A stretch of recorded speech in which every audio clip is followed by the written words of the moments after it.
All right, fellas, before to the 8, as you all are known. After descending into the lake in Cephas and finding no evidence of Damar's presence or works, you all went to work. Aetherwright being asked by you to flag any sort of magics that might be at play led you back to the entrance where you did some investigation and began destroying the 7 eyes that mark the circular entrance to the workshop. Each seeming to have different properties and responsibilities, you destroyed enough to connect Cephas back to this lake. And in so, it destroyed everything within and reset back to its natural state, sort of freeing Cephas of this curse.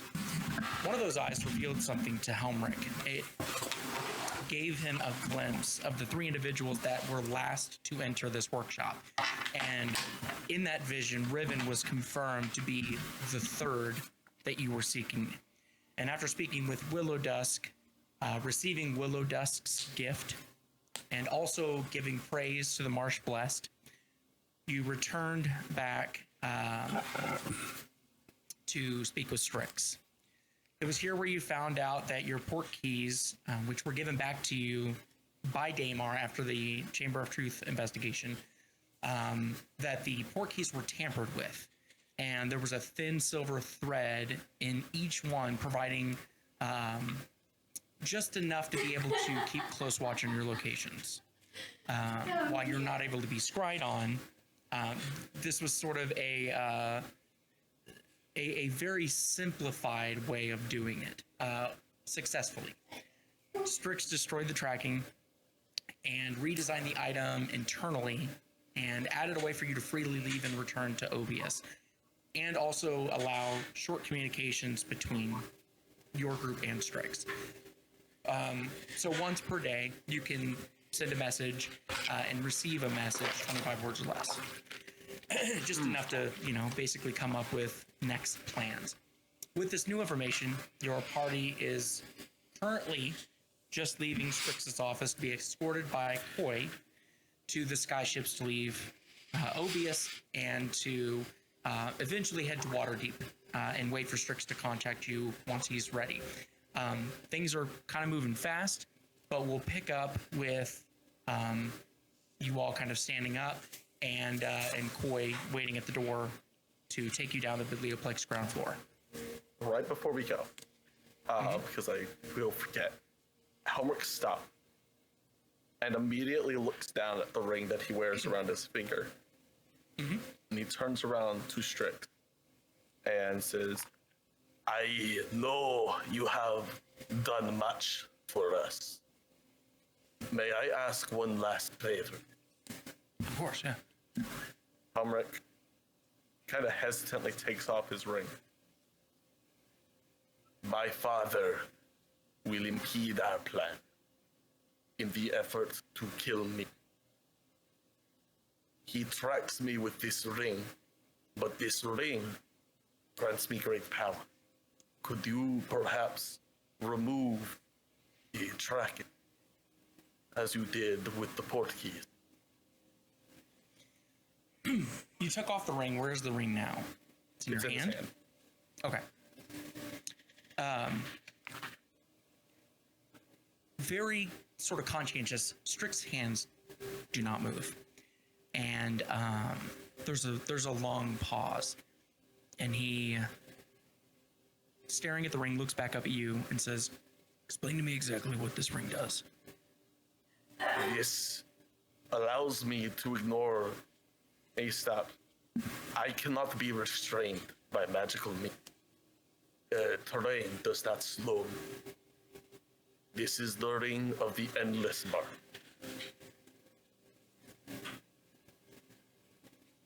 But also has ties to your father. Yes. In what ways? It allows him to track me.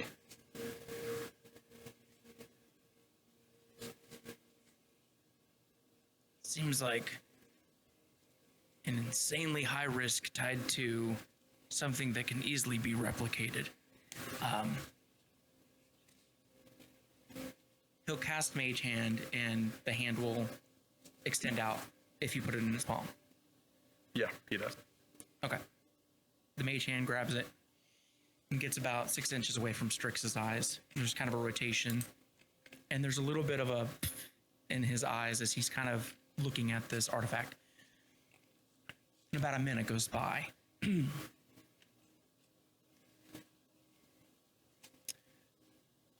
This is not a spell. It's a claim. It's a ledger.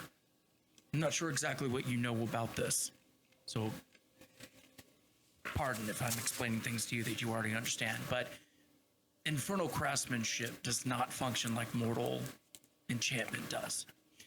To tamper with it without fully knowing its architecture would announce ourselves as blind fools. I will not do that in my office. I most certainly will not have it here in Obius be your last known location. While I'm not an expert in infernal contracts, I would imagine destroying such a tether would create a discrepancy in infernal law, which Vernus is quite sensitive to.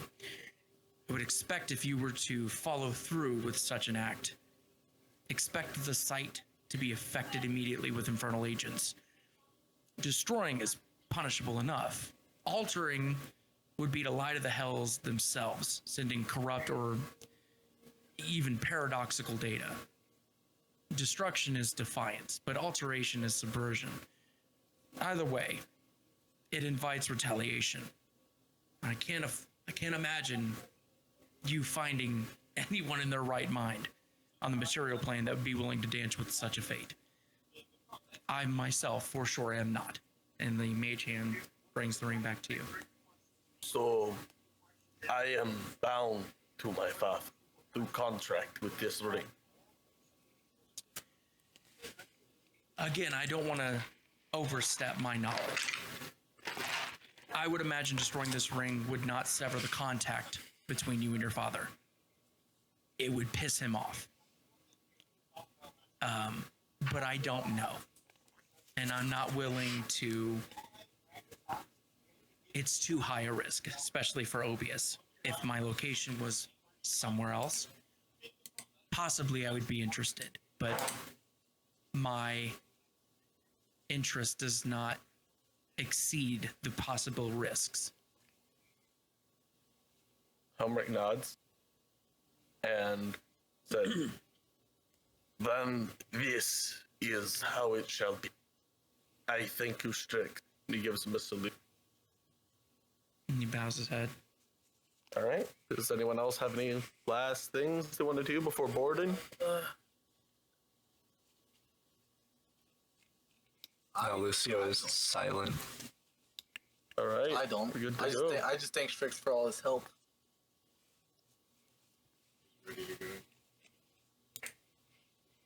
Koi standing at the door, kind of quietly, eagerly, of course, waiting for you all. Yeah. Okay. Going. Yeah. Koi's a chatterbox, usually.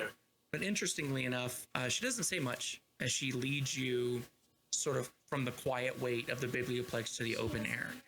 And you see those, when you first arrived to Obius, those vast floating stone arch that is sort of giving way to the wind and sky. And you wind through the campus and you're brought back to the sky ship that awaits.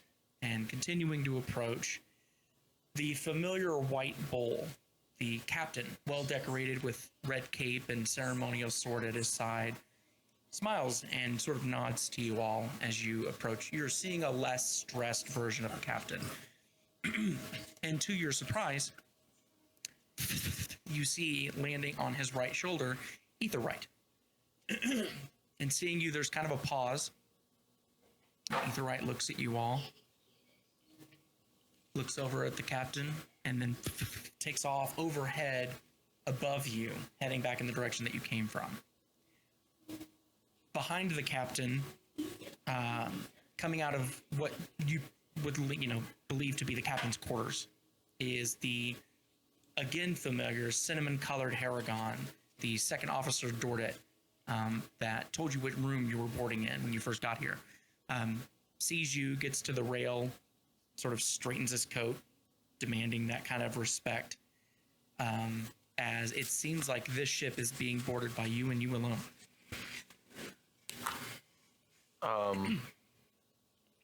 Helmrich, as we're getting ready to board, looks to Koi and says, I wish to thank you. Your niceties were welcome. Yeah, I mean, it was great meeting you guys. I don't know what you guys got into, but I hope you're okay. I mean, I know it's... People are talking about you guys. You're making a name for yourself, for sure. I hope to see you guys back here again. We'll see you again Tuesday, Koi. Well, I hope it's sooner than Well- someday. Helmrich looks to the rest of the Eighth and kind of nods. To azure skies and solid ground. We go to your home, yes? Your lands. We do. We'll be a little far away from where I used to live, but I do know the area a little bit. I look forward to this. These lands were once home to close friend. I am eager to see where their footfalls once landed, the air they breathed, and the skies they marched under. Well, do be careful, Helmrich. With what happened years back, I don't know how people are gonna react to you. What? I doubt there is much in the material plane that could trouble me. Well, physically, yes. You are a specimen, but more so discrimination, hatred. Devil kind is always Fair enough. We'll see. What did you mean, though, years ago? What happened? Oh, one of the main cities was attacked. What I heard, Baldur's Gate, dragged into a furnace. What violate laws? I don't know. Unless a mortal was exceedingly stupid. Or I don't know. exceedingly greedy. I do not know what he did. All I know is what I heard. Still, warriors of the Eighth, let us move, yes? He kind of puts a hand on, like, Godfrey, Jin, and Lucio. We march. All three of his hands. Like, pats you guys, and then, like, reaches over and, like, pats... The third arm reaches out. Just like Goro. Officer Dordet makes his way down the ramp of the ship and kind of comes over. Cohort of the Eighth, good to have you. Do you need any special accommodations for this travel? I would prefer a more open space. Cabins are cramped. You're more than welcome to stay in the bow of the ship. This would be preferred, yes. I will lead you to the way. We take off whenever you give the signal. And he sort of turns around and shuttles up the ramp. Thank you. So, yeah, if you would all like, because we're not trying to cram a bunch of first-year students into the ship, you're more than welcome to kind of explore. Also, kind of worthy to note, this is the first time that you've been sort of acknowledged as Cohort of the Eighth publicly. Kind of a big deal, exciting. And with practice sort of efficiency, you're ushered on board. The deck sort of shutters, sails bloom, and the world sort of falls beneath you as Obius recedes, and the ship tilts and begins flying over the massive ocean like clockwork, going over this ocean, being able to see the different biomes, there's a reflective period here.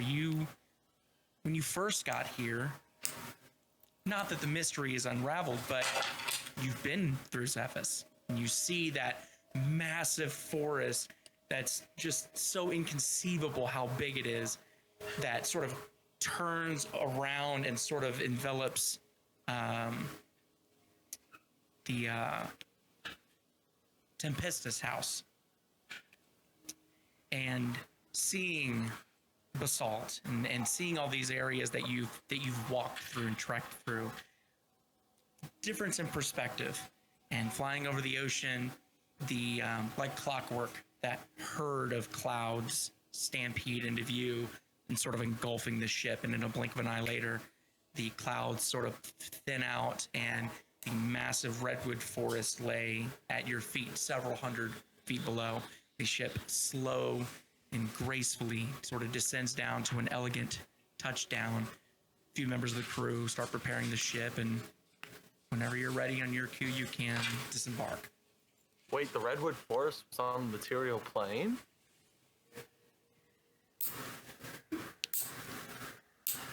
Ooh, okay. Neat. All right. The white hole captain comes up to your group, sort of at a slow pace, but looks at you all and goes, "It's not usual. Strix sent me instructions that I needed. The redwood forest is part of Zephyrus, and apparently you've become acquainted. Your exit, which is unusual, walk into the forest, and I've been instructed that Zephyrus will handle the rest."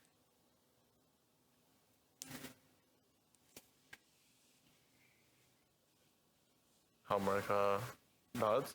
He goes, yes, we are friends of Zephyrus. Well, I've been instructed that you are to sort of come and go.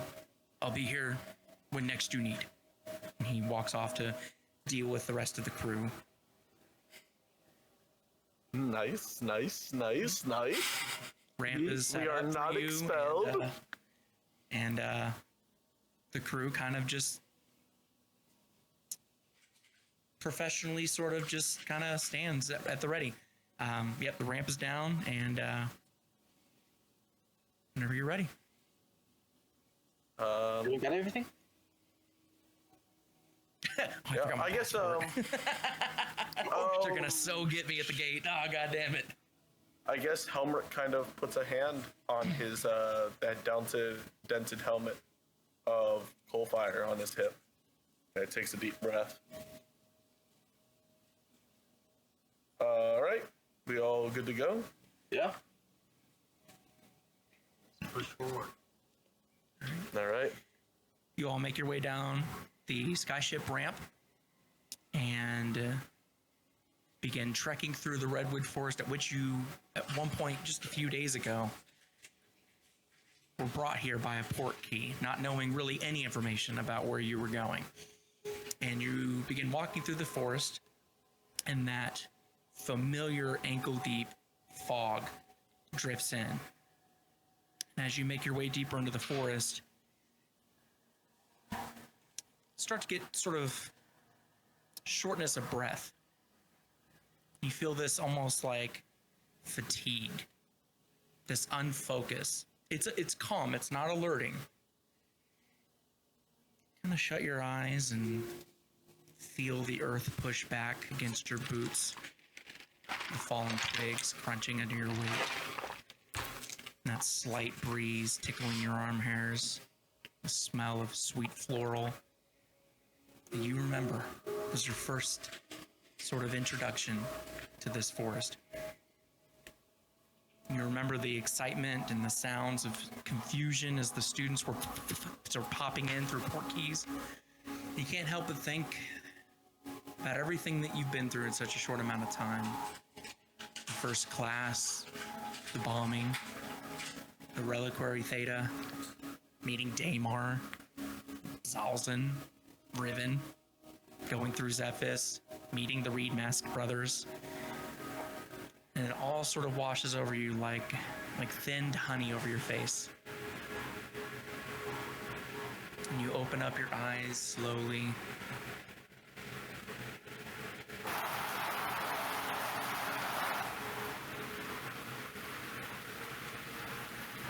Just pouring rain. You are outside of the forest. And you feel like some time has passed. And whatever that fog was wears off and releases your consciousness. That fog that protects Obius wears off. And it makes sense. It's why hunters of this area feel there's really nothing of interest in these woods, or things so dangerous only a madman would dare enter. That fog is what it needs to protect itself, and you were led safely out. But out is another beast in and of itself. Cold immediately hits you. Violent winds, rain that feels like needles digging into your skin. Your boots are soaked with mud rushing over your ankles. You're in a ditch, a couple feet up above what seems to be a road at the tree line of this forest. Your vision isn't great, especially in these conditions. You see that there is a road. You see this sort of distant, mountainous sort of dark outline as it clashes with the sky. And the only other details that you can see is there's a dim light, maybe a mile up the road to your left, that bobs up and down slightly. What direction are we going, fellas? If you guys don't mind, Helmrich would like to take a minute. And he kind of looks up, and he puts his hand out as like rain pelts down. And this is the first time Helmrich has really sat out in rain, period. There was some rain in Zephyrus, but not like the downpour. He kind of makes he clenches his hand, and he nods, and looks to the rest of the cohort. This is our start. This is our beginning. We are officially recognized by our leadership as the cohort of the 8th. Mm-hmm.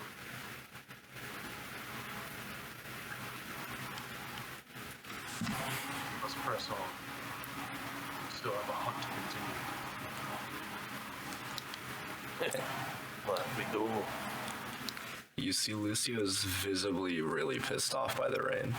He's got his hood up over his head. This is probably the first time you guys have seen the robe that normally is various bright colors, kind of ever-changing trim and whatnot. It's just like a kind of deep forest green right now. It's just very plain, and he's very quiet. You okay, Lucio? Good? Oh, I'm fine. You sure? Yeah, no, this is... That's rain? I love a rainy night. Do you know? Yeah, the cold fucking rain. Yeah, no, this is great. I find it comforting. We'll find you someplace comfortable, Lucio. Yeah. We shouldn't be too far away from Waterdeep. Theoretically. Yeah, I just don't have high hopes about that, honestly. I don't at all. We survived way worse. A little Yeah. rain won't do much. Yeah, but it's just kind of that cherry on top right now, you know? Just getting the fucking boot right into the cold rain. That's just, it's really encompassing the vibe at the moment. Try not to be so down. You still have much to learn, much to do. We should keep That is.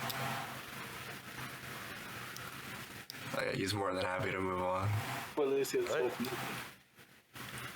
This is your territory. I am a stranger here. Please, take the lead. He's kind of, that's like a to everyone. Yeah.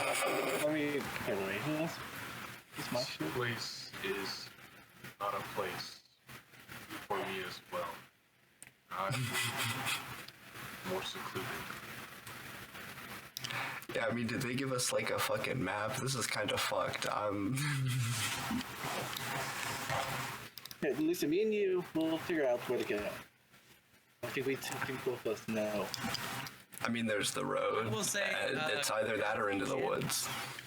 Godfrey, Jin, Lucio, you're more than welcome to make a perception check with disadvantage because of the rain, and see if you can gather any kind of details on where you're at. Does that doubly stack with my current disadvantage?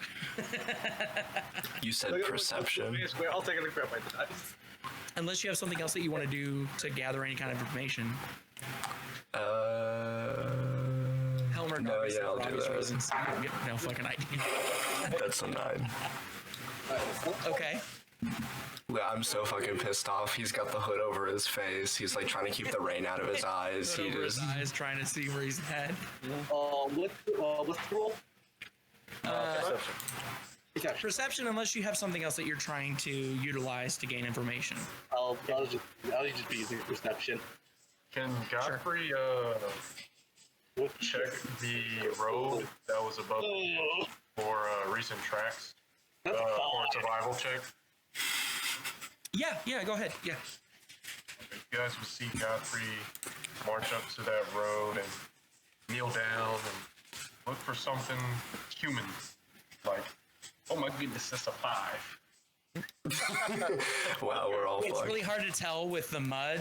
You don't necessarily blame yourself. It's because it is just downpouring so heavily. It is eroding that like muddy dirt road, and all of that mud and whatever visible evidence that would have been there is just washing on the sides.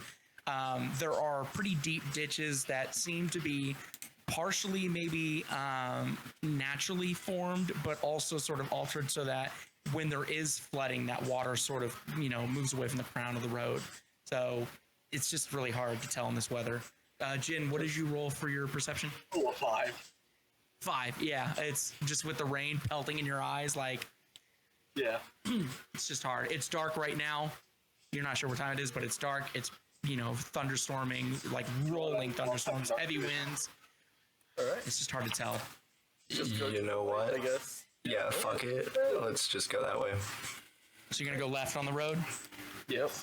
Okay. Light. All right. So, sort of heading up this, this ditch wall and getting to the road, taking a left on this road. Takes about 10 minutes. Slowly, sort of, get up to where this light is. And go ahead and everybody make perception checks. Do we say doesn't? I rolled a 4 twice, so Yes. that's another 9. That is a nat 1. A I would 2 say if you 4, put in my skills. So believe it or not, that was also a 4 from Helmworks. That's Can we end the session? This is awful. I knew this was a bad idea. We've done like 6 rolls and they've all been under 5. I rolled an 11. 22. All right. So, there's a silhouette that I will say that most likely is some kind of vehicle, some kind of vessel. And you see the lantern, that's what that light is, sort of extend up into the air. And you hear a very clear draw of a sword. And you hear kind of through the rain, like, who goes there? State your business. Hey, it's Lucio, and we need to get in there. It's cold. We're chill. We are travelers. You can just let me in there. We don't all need to get in, actually. As a group, go ahead and make a persuasion check. You can either pick Lucio as the head of this and give Lucio advantage, or you all can roll. I'm convincing. Let's see. I'm Well, gonna Lucio did roll that. separately. I rolled a 2, by the way, but that is 12. Do you have advantage if the group is going to help you? Yeah, we give him a help action. Okay. Yeah, that's not much better. It's gonna be a 15 total. 15? 15, right? Oh yeah, 15. Okay, that's exactly what you need. All right. There's still a hesitation, but he goes, "Friends, be careful up here. The ground will swallow you if you're not paying attention." What the fuck does that mean? Hey, Lucio's immediately My getting wagon in the is stuck carriage. in the mud. Oh, If you need to get around, you can. Helmrich immediately just walks over to his cart and will grab. Before you do this, can you describe physically what moving forward Helmrich looks like in this space? Oh God! I mean, We've been Helmrich, sort of. We need to get really precise now. Helmrich only moves one way, which is full march. Okay. So, I but think- physically, what screams devil? You have your helm on. It's closed, right? Correct. I'm right in this. Yeah, but I mean, it's still two fuck you Giant towards. horn. Sure. Sure. And then in the rain and everything, he probably only sees giant figure, two red eyes. Okay.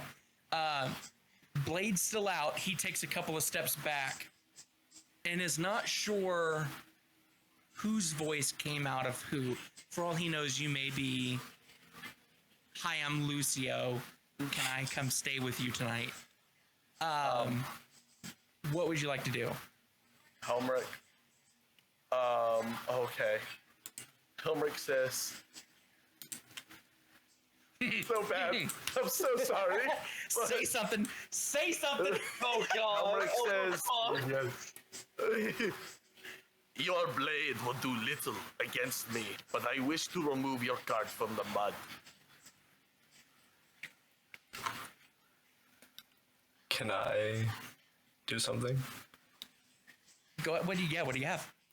I just like to suggest to this guy that he chill out a little bit, and I would cast suggestion on him, and he's gonna have to make a whiz save. Okay. That's a 14. That I think fails. It does by 1. So you'll see Lucio, and you guys probably don't notice because he's like in the cart by now.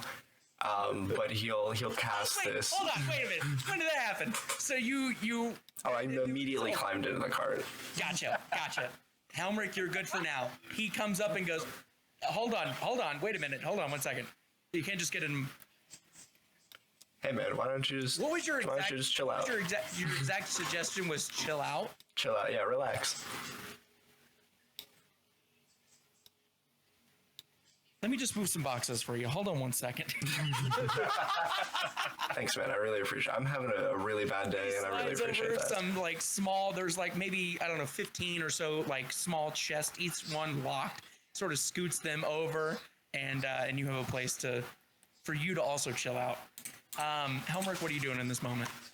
He walks over. When he draws the blade, like he stops and tells him, like, "Hey, that blade's not going to do anything." When he was dealing with Lucio, he sheathed his blade to once, okay. once suggestion was cast. Blade Helmrich sheathed. goes- Yeah, he's gonna moves be over to chill the- for a minute now. Helmrich goes over and is going to look at the cart to see like what caught in the mud.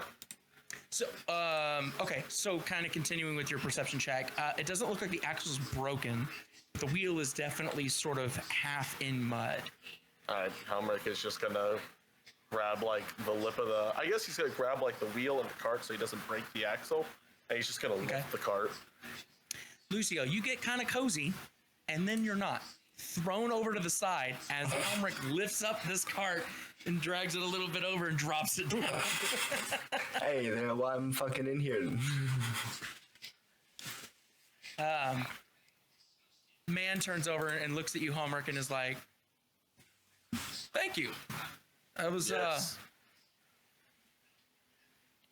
What next?" We are looking for water or shelter, whichever is first. Far from it, my friend. But I definitely want to thank you. I'm heading up to the Friendly Arm Inn. Maybe about 4 hours from here. More than welcome to jump in the cart. I'll take care of a room for you tonight. For not, murdering me in such a vulnerable state. Man, that's awesome. You're so chill. We really appreciate that. Like reins over in the cart. You're gonna be chill for the next 8 hours or so, by the way. Just a heads up.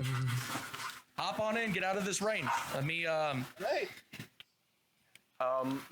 So Helmrich looks at the cart and looks at the mud, and then says, "I will march with your cart, but I worry that my weight will disturb the integrity of this." he goes to slap your shoulder and then stops and is like, "You're probably right. That's probably a good idea." Yes. Well, whoever wants to get in the cart, I'm kind of looks at the wheels and he goes, "I think we're good." He walks over to the lead horse and has the horse sort of maneuver into the sort of middle of the road before he gets back up into the bench. And he kind of looks back, checking to see if everybody's ready to go. Y'all ready to move? Yeah. Yeah. All right. Yeah. Lucio's cozy. He's ready. Takes about 4 hours. It's uneventful. There's not a lot of people on the road, meaning none. You see none in this weather, especially. It looks like you got caught in it. And to your right, after this time, you see this sort of,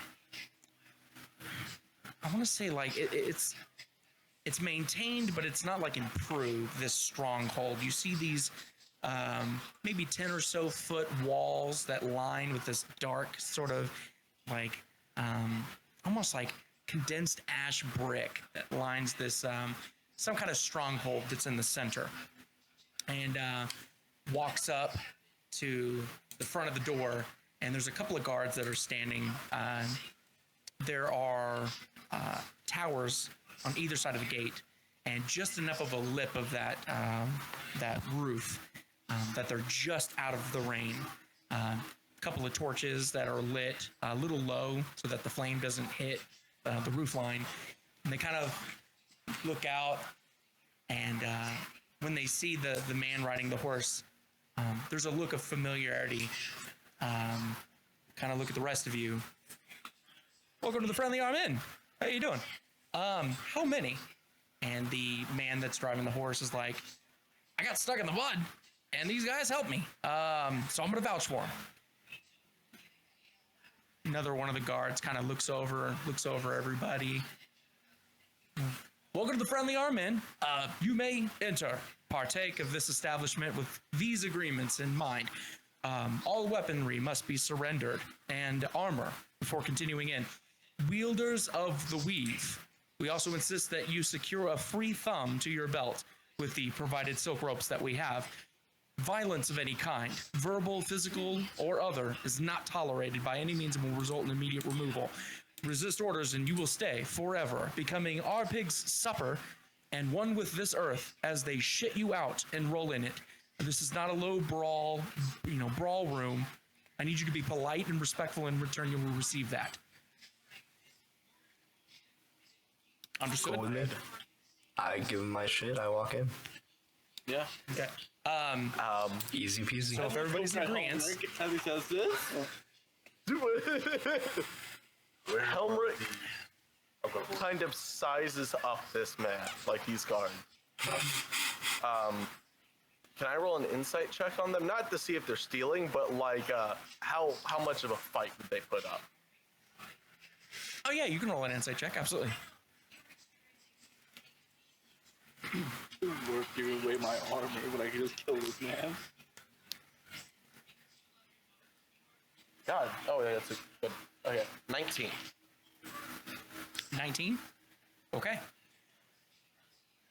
You get the sense that these men are not hired by coin. They believe in something. and if pressed, like with the very small amount of time that you've had to be able to sort of, ocular pat down this person, violence would for sure be their first resort. However, how many people there are, what this looks like, when would they quit? There's no possible way to know that. But do they mean what they say? Absolutely. I guess not like a mean what they say, though it's good information. I meant like, could Helmrich kill these people with his bare hands? From the two that you've seen, yeah, for sure. Okay. Helmrich kind of looks them up and down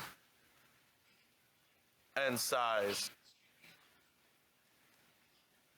Armor as well? Yes. This just sort of prevents any sort of issues. And only while we stay.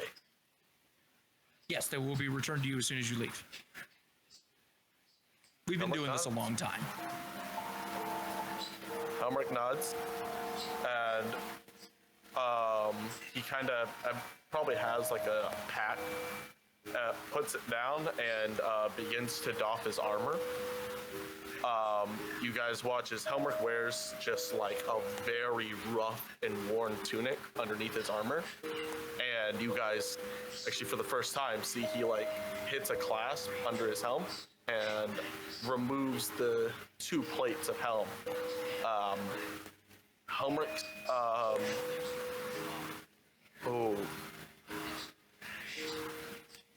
trying to think. I've never really thought of what Helmrich actually looks like underneath the helmet. I think Helmrich is bald, like clean shaven. But his facial hair is kind of rough looking, like he just hasn't shaved it in a while. I guess. And he is covered in scar. The infernal words crawl up his neck and along his scalp in neat rows. He's, besides that, covered in battle scars. Scars like claw marks across his face, gouges, he's got like cauliflower ears. It looks like he's been through this shit. But most notably is just still the piercing red eye. And you also see that the helmet's horns were not the helmet; those are his.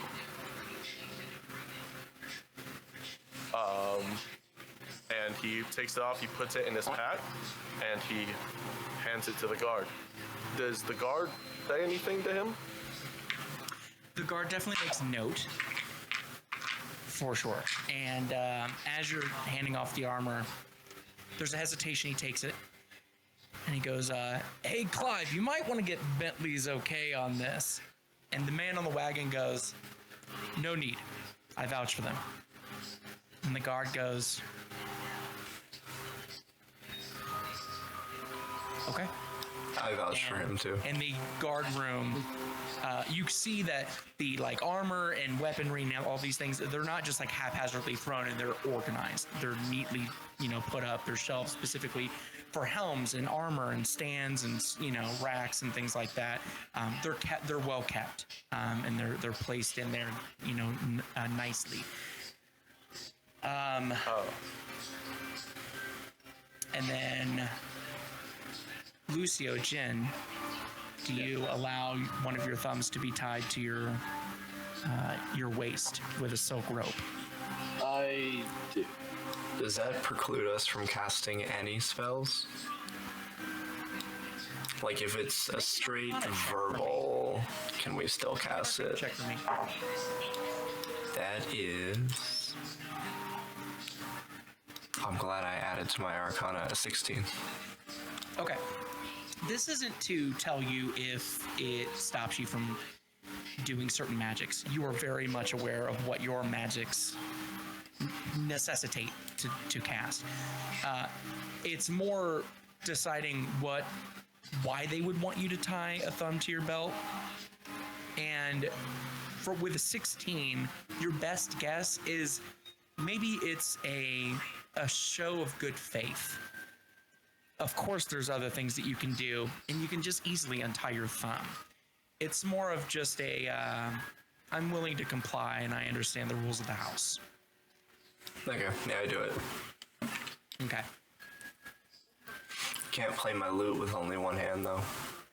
Just letting y'all know. All right. Yes, with all of your weaponry, armor, thumbs tied, you're more than welcome to continue. And there are several pieces of weaponry that the man that's riding the wagon hands off to one of the guards, and they stow Say those something away. for Godfrey as he's passing off his armor. Godfrey isn't like in full armor like Helmrich is, but he has the remnants of what he used to wear as the mourning blade. And so what he has is his gauntlets, and he has his sleeves, and he begins to buckle the gauntlets and the greaves. And as he does, he just sees himself taking away another piece of what he used to be. And he's kind of reluctantly passing it to these guards.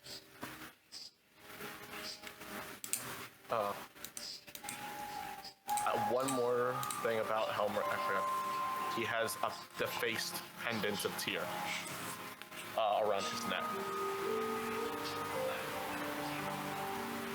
But Helmrich does kind of see you hesitantly giving your armor, and actually not having any idea what that means for you.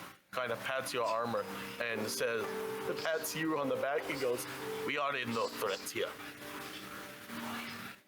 Godfrey turns and looks up at Helmrich, and he nods. He understands that Helmrich may not know what this means for him, but he appreciates the gesture.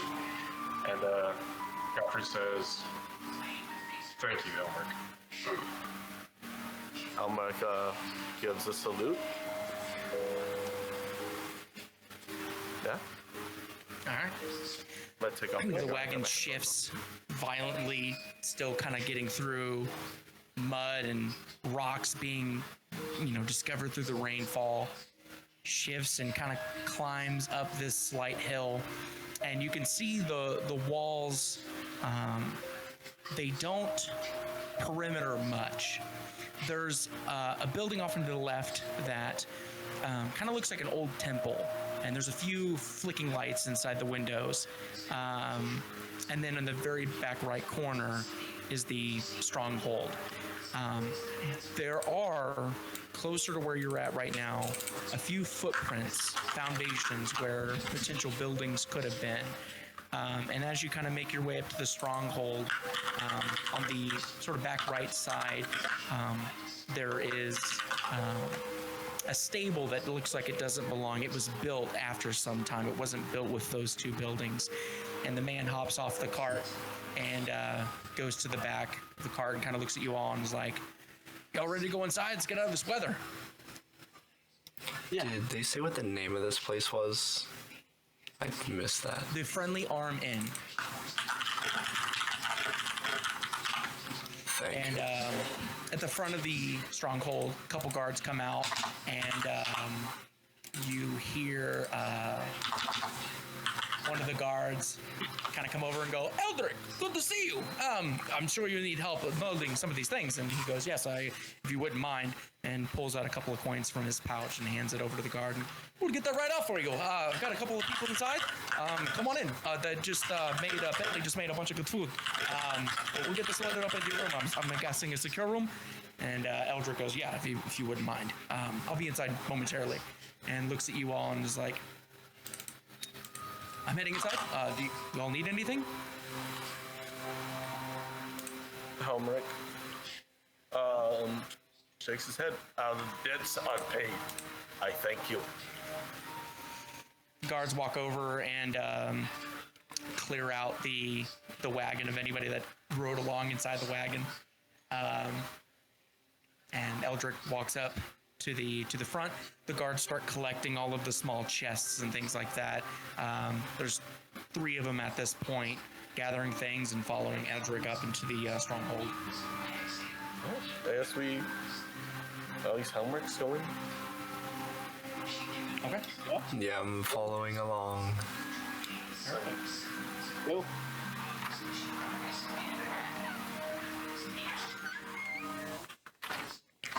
All right. You walk into pretty cozy, homey sort of lounge. There's a sort of a roaring heath that a few people are standing next to. There's not a lot of people that are next to each other. You see that there's a few people that are sort of scattered in different tables. They're eating, they're drinking and things, but they're mostly alone. You get the sense that this is a sort of waypoint between 2 major sort of areas, and these are just travelers for whatever their purpose is. And behind the bar is this gnomish, sort of very friendly face that kind of looks up at you. The bar lower for him, but these hairy forearms, sort of dirty white shirt, green apron, looks over and goes, "Ah, good to see you." And looks over at Eldrick and goes, "You've never traveled with anyone before?" And he goes, "I was stuck in the mud. These guys helped me out, so I'd like to take care of a room for them tonight, whatever room they would like. I'm gonna go get cleaned up, and you know my usual." And the little man goes, "Okay, of course. Yeah, I'll get those up." And looks at you all and is like, "Can I get you anything? Welcome to the Friendly Arm Inn. Good to see you." What drinks do you have, if you have any? Oh yeah, of course we do. Yeah, we. Well, what are you looking for? Like alcoholic? Or are you looking for something sweet or? Yeah, Lucio's gonna sit at the bar. We got One this, for me as well. Armenian dessert wine. That's very good, actually. Got a couple of cases left if you'd like one. I would love a wine. Perfect. Do you want like a bottle for the table? Yeah, just do 2 bottles. 2 bottles. Perfect. Okay. Any food? You guys hungry? Hey, what do you got? What's your specials? Yeah. We're doing veal medallions in a nice caper sauce. It's very good. Okay, Cool. cool. Yeah, let's Other get a than that, bunch we of have party those. stew and breads and cheeses and things like that. But the medallions are really good. How much for you to just like cover our table with food? Like a full spread type of deal, you know, all the courses. We got the 4 of us. We could do stews. We could do, and he's Eldrick sort of- can join if he wants as well. We could do some stews. We could do some medallions. We could do some cheeses and breads. And he goes, "Let's just for the wine and for the food and all that, we'll call it 10 gold even." Easy. He gives them 12 gold. Oh, okay. I'm not Thank you paying. kindly. We'll get that out soon. Take a table and we'll come right out to you. And what was your name, sir? I'm Midley. Midley. Shade. I own this place in Black Rock Glen. Glenda. Dope.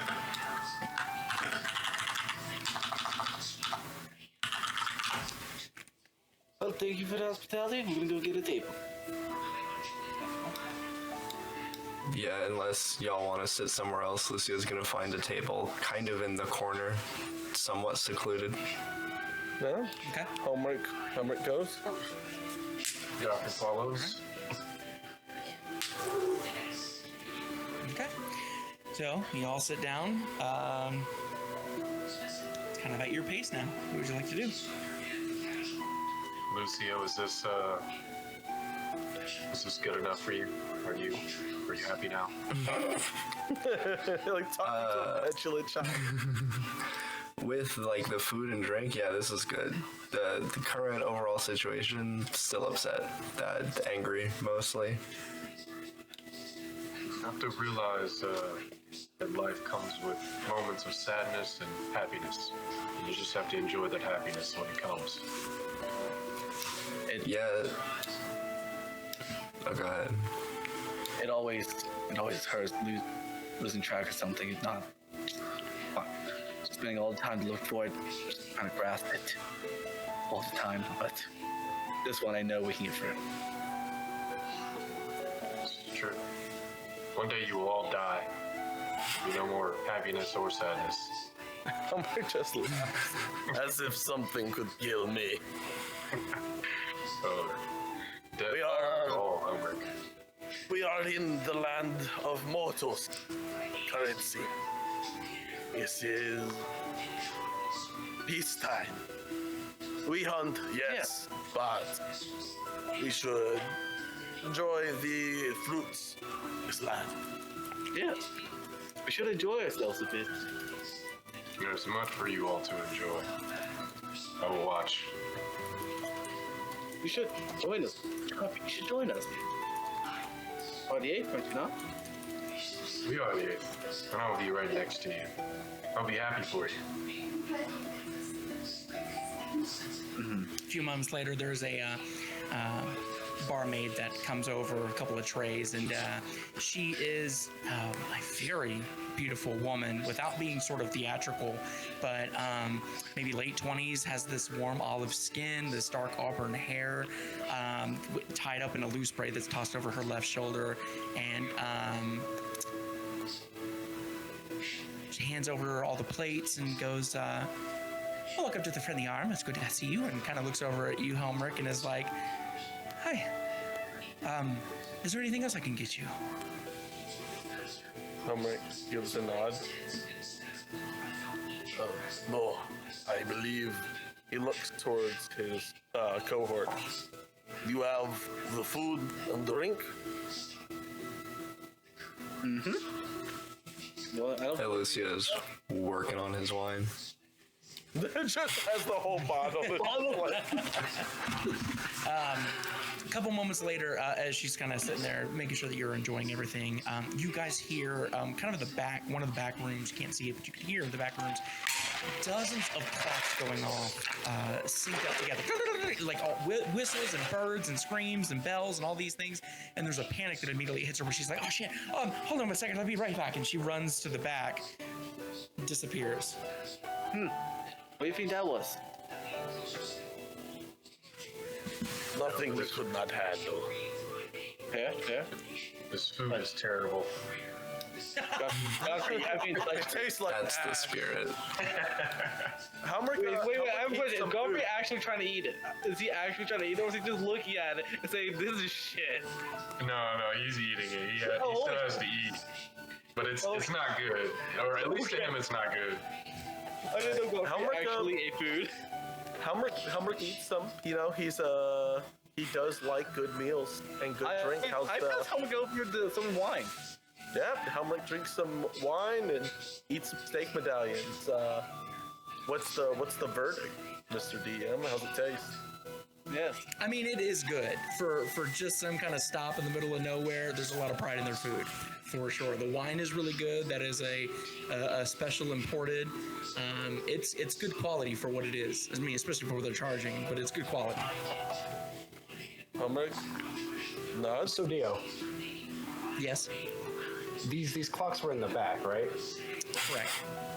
All right. So I'm gonna come out and give my sincere, deep apologies for the noise. It's Glenda. What the fuck? As you walk out, the barmaid is right behind you and is like, no, don't come out. And she kind of looks over to Bentley. I told him not to come out, but he did it anyways. I can control him. It's not my job. And she sort of walks back into the kitchen. If you'd be so kind, please describe the character that is apologizing to the scattered group of less than a dozen people. What a new So- player. Half of that being us. For you can only be described as an amalgamation of gears, wiring, and these white plates that are covering the shell of a very, very tall and lanky humanoid figure. Playing a nipple right. Fucking never right. And that's where we'll take a break real quick. Playing a nipple right. That's so Let's go! That's All right, so coming back, with the nimble right coming into view.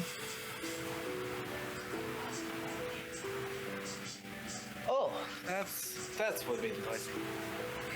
Well, Logic said it wasn't that bad.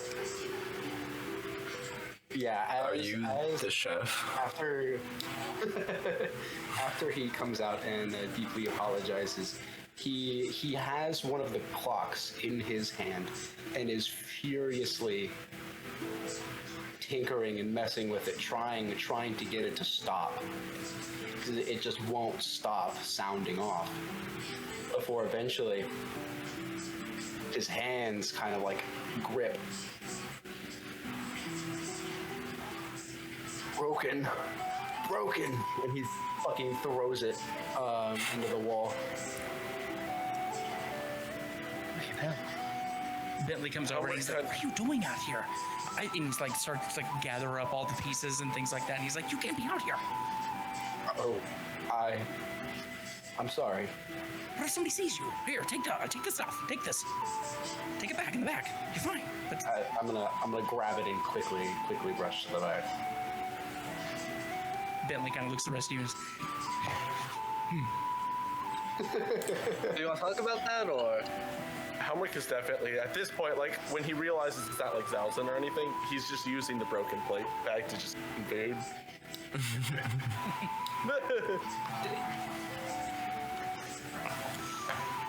okay, so you're enjoying food, you're enjoying drink. Is there anything that you'd like to do? There's a couple of people here, by the way. Is anybody within like earshot of our table?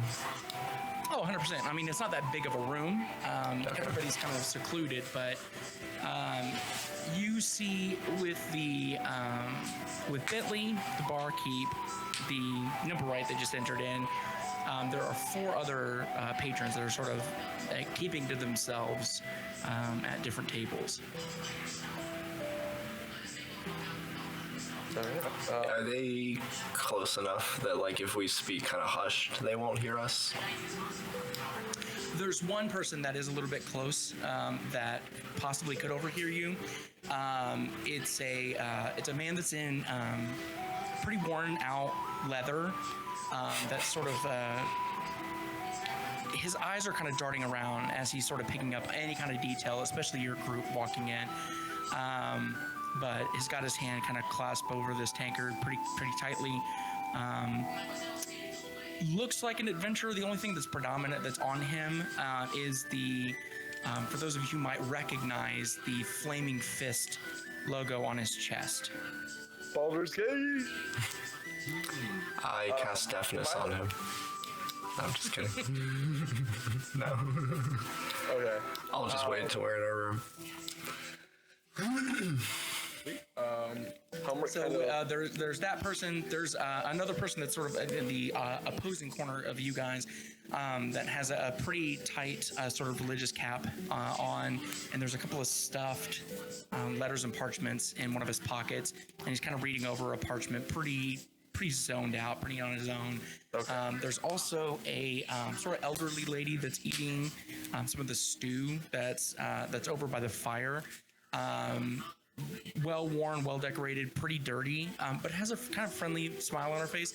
And then there's an older man that is sort of by the fire. He's got his boots set over to the side. He's got his feet kind of pressed up against the fire. There's a couple of holes in his sock. His big toes sticking out, very cartoonish style. But he's got a pair of some kind of spectacles on. He's kind of just leaned back, hands folded on his chest, just sort of enjoying the warmth. Helmrich kind of looks around and says, I had a... He kind of pauses, as if like realizing for the first time, I had a friend in the Hells. His name was Garviel. He called himself the Bandit King. He was a boisterous man. He bragged about his time in the material plane, the places he pillaged, the men he robbed, the drinks he had. But his stories, he kind of looks around, they always started in a tavern. This quiet, He would raise a drink to his friends. And then he would rob, steal, kill, or maim some great thing. He had a story about a bear. He kind of shakes his head every damn day about the biggest bear you ever saw. Well, was it a big bear? He would say it was the biggest bear you ever saw. He shakes his head. The story is at least an hour. It feels like 6. What makes you bring him up? I am in my old friend's material plane for the first time.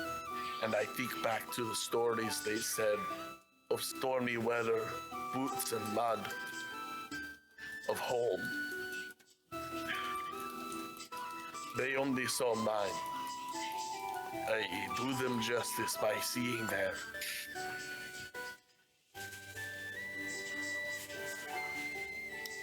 Lucio's gone through a couple of glasses of wine at this point. He's definitely a little drunk. Drink the bottle straight.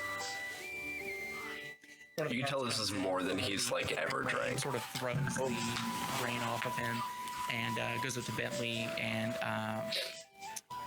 whispers something over to Bentley. Bentley kind of looks over at your group and kind of nods at the guard that's whispering, and guard leaves back outside.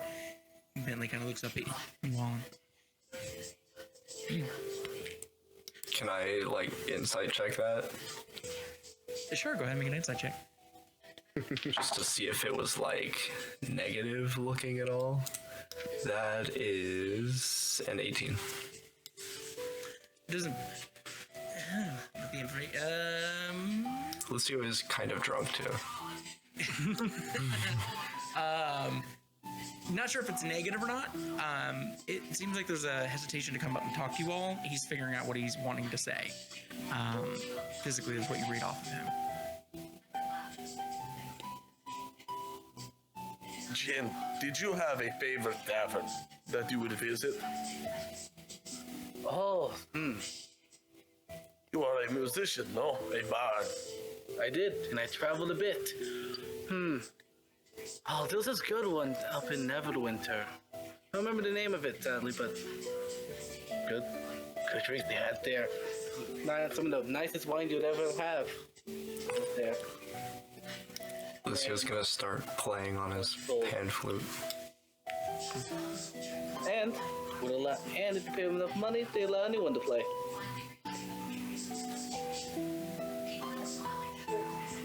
I don't know if I can remember the name. Maybe if I haven't been drinking all this wine. I could go as a player to a player. I can go pull up the official D&D drink book and pull up the Neverwinter famous inn. You could. I could. I'm listening, you guys. Lord dump. Yeah. Good place. So Brentley is kind of watching over everything that's going on at the moment, right? Yeah. He's at the bartending, but keeping an eye out on everybody to make sure they're not waving a finger and trying to get their attention of Bentley to get drinks or food or whatever the deal is. Okay. In the back area, I am going to set off another one of those clocks and try to get his attention. Yeah, I mean, successful. So as soon as the oh, shut up, he sets some things down and kind of not runs, but sort of stomps back to the back room where you're at. And from the other side, I am going to quickly hurry over in the most natural way that I can, being a mechanical being. In my best attempt at a cloaked disguise of random assortments of clothing that I found in the back to come up to the table. Okay, make a stealth check. Okay.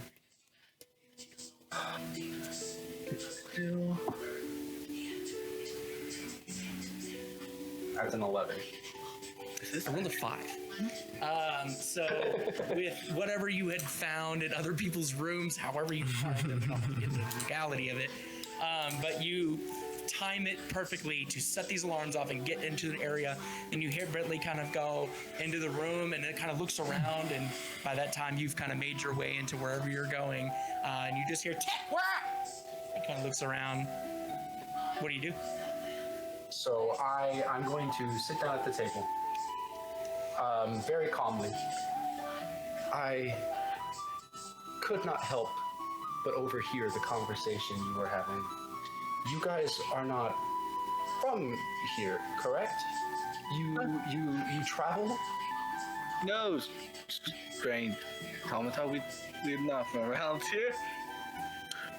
You come to the cohort of the Ape Stable unannounced. We have a unfortunate relationship with Metal Man. Ah, that is most unfortunate as he kind of looks down at his hand. I do apologize for the intrusion, but he kind of looks around. My time here quickly grows to an end, and I'm on a journey myself. Not one that I quite understand yet myself, to find a person, a place, I don't know. My mind is just kind of stops and trails off for a second. I need to leave here.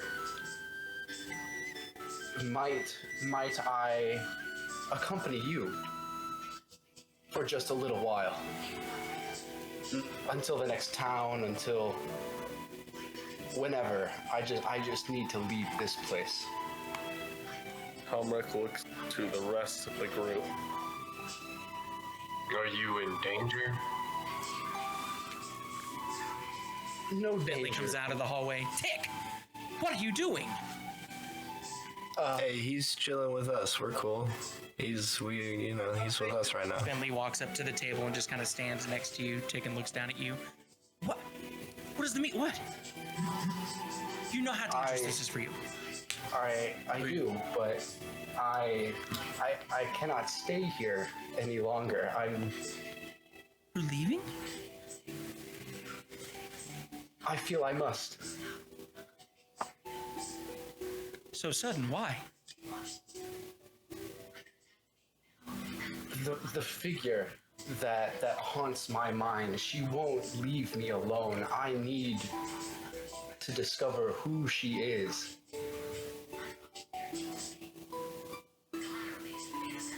He kind of looks up to the rest of you.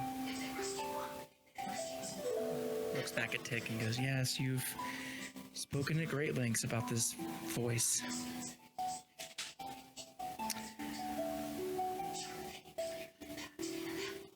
Well, if you have to leave, if you must, and he kind of like, there's a little bit of emotion in him as he kind of walks back to the bar. I'm going to look back at the party and say, I apologize. My mind isn't all there as of late. What do you offer? Okay, give me 1 second. Let me look at something real quick. You know, you're lucky. We have a robot-sized slot that just opened up in our cohort. Helmrich kind of looks to Lucio and goes, Zalzin is not on. Until we discover his death or traitorism, he is still a member of the Ape. This guy kind of reminds me of Zalzin, though. Yeah. But he just, talks a little bit less. Helmrich kind of thinks for a minute. This may be a welcome change. From within the piles of clothes that he is wearing, he is going to pull out a small, intricate dagger and present it to the table. You're not allowed to have that. Kind of puts a finger over his mouth in a hush motion. Shut the fuck up. This Guards, here's a knife. there's a artistic intricacy and mechanical design to this dagger. This dagger. Let me pull out exactly what it does real quick. Hold on. I had it written down somewhere, but it's gone. Wait, oh. Bentley goes, Laura, have you seen my dagger anywhere? Nice one, too. I got that from the carnival. Lucio, very drunk at this point, is bewildered by the beautiful art knife. As you wield this dagger, you become more alert. Surprises become far fewer. And then he is also going to pull out a pair of these goggles almost that have a similar, very clockwork mechanical design. These allow you to see where light may fail you. I am a builder. I create many, many, many things. Helmrich reaches out his hand. I will take this dagger. I must test your craftsmanship. He hands it over gladly. Helmrich kind of goes and he puts it against his forearm. He kind of like draws a line against it to see like how sharp it is.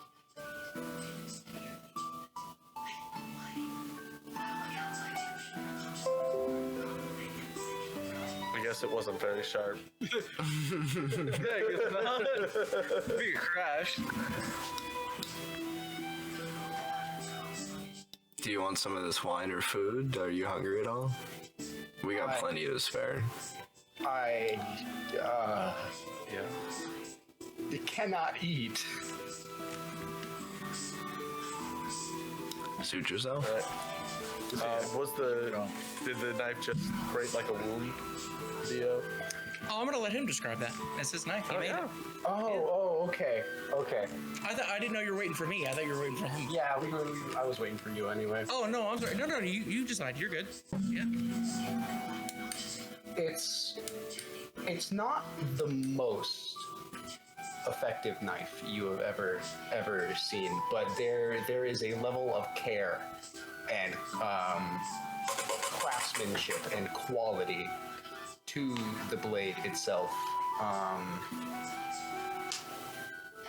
that might make up for what it lacks in stopping power. Helmrich kind of looks at the dagger and looks at like the thin bead of blood. This is not the best blade, but I do love a weapon with heart. He nods. Are you an experienced metal? Yes, it's all that I know. Helmrich nods. My armor needs attention, but I wish, I kind of think, for a teacher more than anything. I must be able to work this metal in the field more effectively.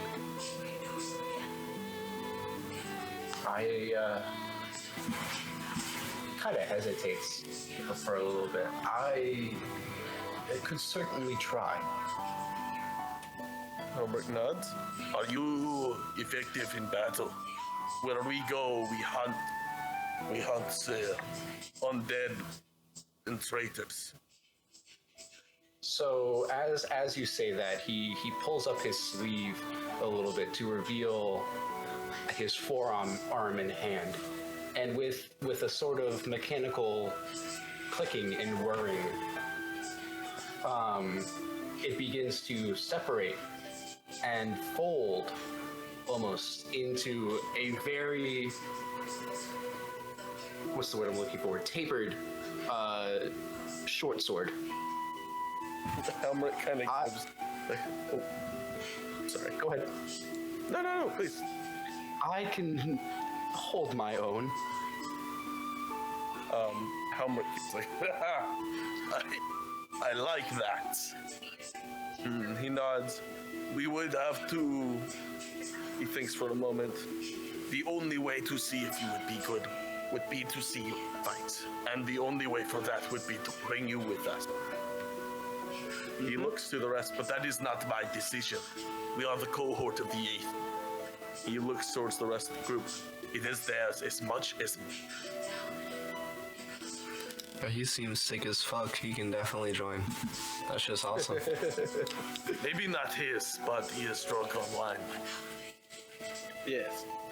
Maybe. I think we can take it. I think we can. Don't have good experience, but this one seems to be more intact. Well, not screaming about how he might put me in a box.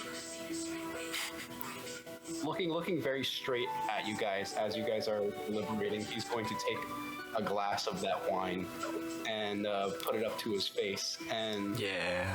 tip it as it will just slowly pour out and just drop down the mask in his mechanical body. Jen's Godfrey. enjoying himself. What do you say? He spoke of a figure, a woman. Does she cause you to flee? I am plagued by visions, memories. I cannot discern of a woman who dances. I do not know who this woman is, but everything that I am tells me that this woman is deeply important to me.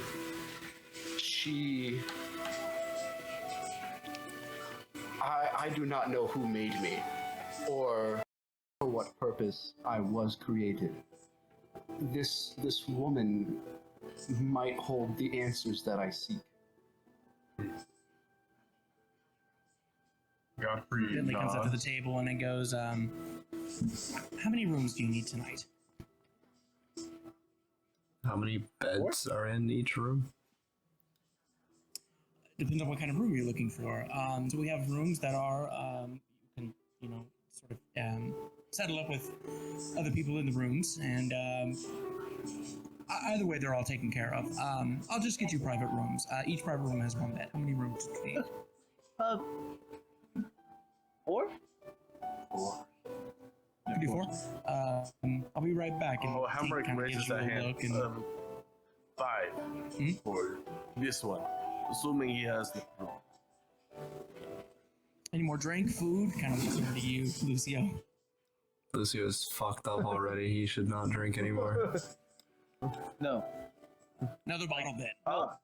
No, Helmut does actually. Helmut goes, give him another bottle. He's been way Oh. more quiet. Helmut definitely passes, like, as we get the bottle, he passes you another glass. You have fought well, Lucio Waldemar. And he'll keep drinking for sure. Edric comes out of the bathroom, kind of hair combed back and cleaned up. And, seems like he used some kind of soap and cleaned his forearms off and things like that. He looks put together, and kind of looks around the room, kind of rubs his hands together, and kind of looks over at your group, walks over, grabs a chair from another table, and he goes, "Do you mind if I sit down with you?" Of course. You're more than welcome to. You can have some food. We got some more wine if you want. Perfect. Bentley comes over with food and then kind of rushes back to the bar, grabs a bowl of stew and hands it over to Edric. And Edric kind of leans back in his chair. The 2 front feet kind of lift off the floor. He kind of just sits there and has the bowl on his chest, eats, and kind of just enjoys the conversation, hanging out with y'all. All right. Helmut extends a hand towards Jackson's character. I am Helmut of the 8th.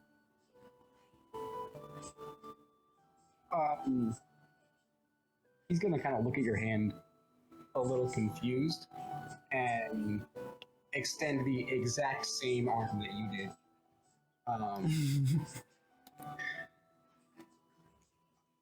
I Helmrich just not really definitely grabs that hand. You constructs are weird. I do not have a name, but he gestures over at Brentley. But he calls me Pick, although I'm not sure if it is the most loving of names. Helmrich, as soon as you say you do not have a name, Helmrich gives the widest smile. And says, I too did not have a name. We will earn you a name. But for now, you are Rabble. And until you earn your place of the Eighth, you will remain as Rabble. Rabble, I can work with this. Alright. I take note of the fact that Helmrich said Helmrich of the Eighth. Instead of the normal stuff. I take note of that, and I just nod to Helmrich when he says that. Then I extend a hand Helmrich out nods back. to Rabble to offer a hand as well. I do the exact same thing that I did before. Jintarovish. I just Give me grab a quick I description just of the grab like character, his fucking his wrist like this and just shake it. Oh yeah, we should describe our characters. Oh yes. I'll go first since I'm currently speaking with him. Toss out the bed though. It's fine if I curse in other languages. Be mad at that. The person shaking your hand right now, Jackson, it's a 20-year-old. It's about somewhere in like his 25-ish. I believe is where I put him at. Scarred man.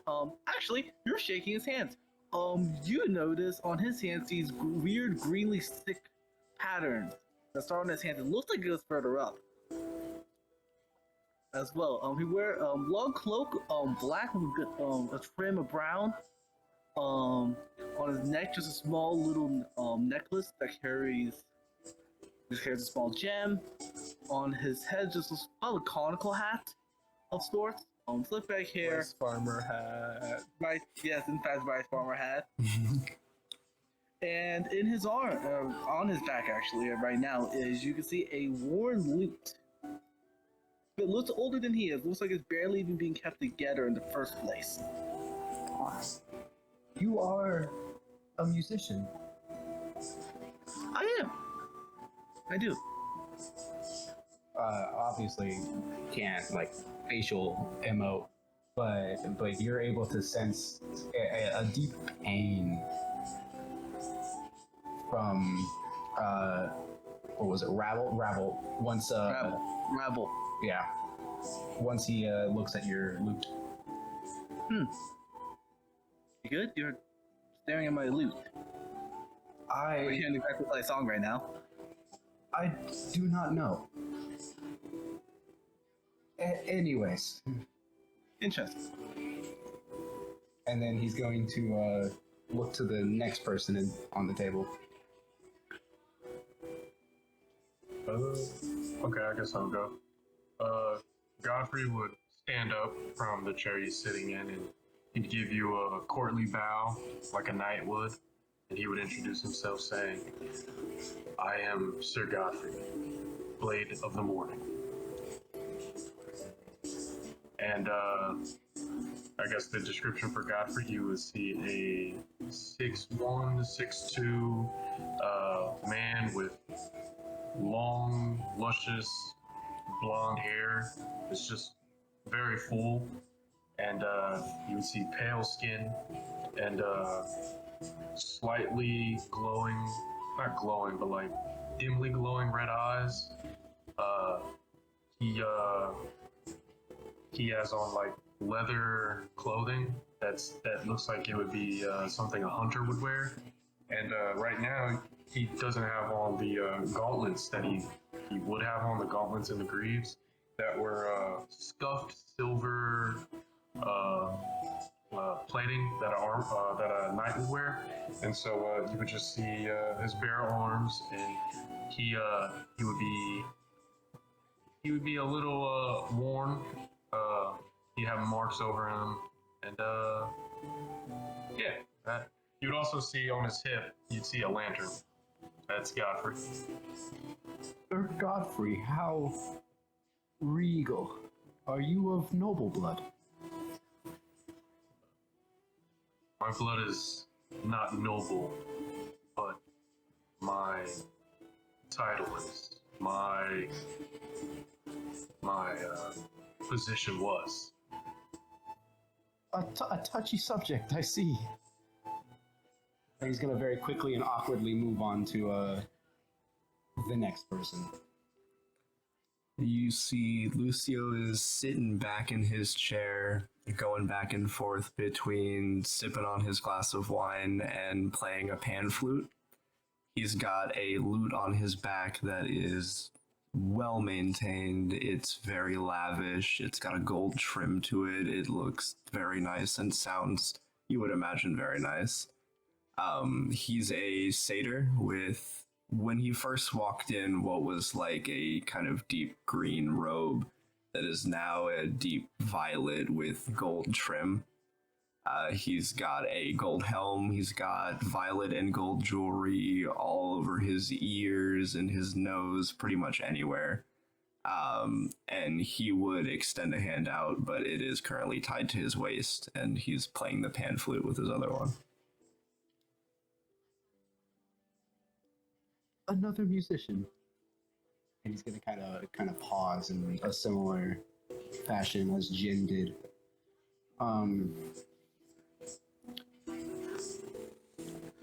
I guess I should introduce myself a little better.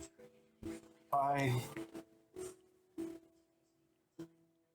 do not quite understand what I am, and my memories are very fragmented. I awoke in an empty house. Not a soul in sight. No memory of before, no concept of before. I was left alone. And so I wondered until eventually I was found by Brentley. I did forget to mention how Helmut looked, if you wouldn't mind. Oh, dude, I described him without his armor. Helmut is about 6'8" and built as built like a brick shit house. Imagine if Eddie Hall just started, like, if Eddie Hall was in World War II, just like fucking massive. He's covered in. But on the wrong side of World War II. His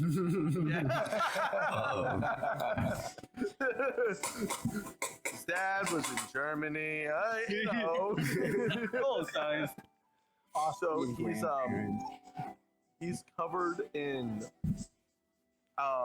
infernal script that is scarred into his skin, and not like cut. It looks like the words were physically carved chunks out of his arm, legs, and chest. He's covered in various battle scars from probably thousands of battles. But most notably is when you were, like, especially without his armor, and his tunic, you notice his chest, or his skin's also like wine red. And then the big fucking horns. He's definitely, if not a tiefling, he is definitely a devil. But most notably is without his armor, his chest glows this fiery orange. And when you had shaken his hand, you could feel, instead of like a heartbeat, you felt like a rumble of an engine. The uniqueness of your attention. Oh my God, what's the word? The uniqueness of the way you look bears him no mind. All right. Appearance. Appearance, thank you. Your appearance bears him no mind. Jesus fucking Christ. Helmut does look at him and goes, "You can. How much knowledge do you have on the machinery, mechanic?" It is all that I know. It is all that I am. I have Then we nothing are- else. That we are alike. I was made with no name. Well, and I was made not born. I am a engine of war. And from time to time, I may need mending. Fascinating. And he really intimately begins to inspect you. Helmut kind of, not like roughly, but does kind of push you aside. And says, when you are a member of the Eighth, you can analyze me. But as you stand, you are a rebel, yet to earn your place in the ceremony. I see.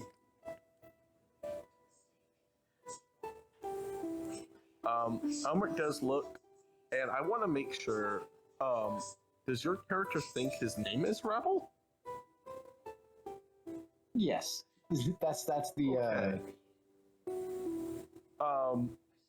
Oh god, I'm trying to decide. Rabble is, Lucio also thinks that's his name. in Helmut's world, that is a title, and I don't know if you would understand that you think that's his name.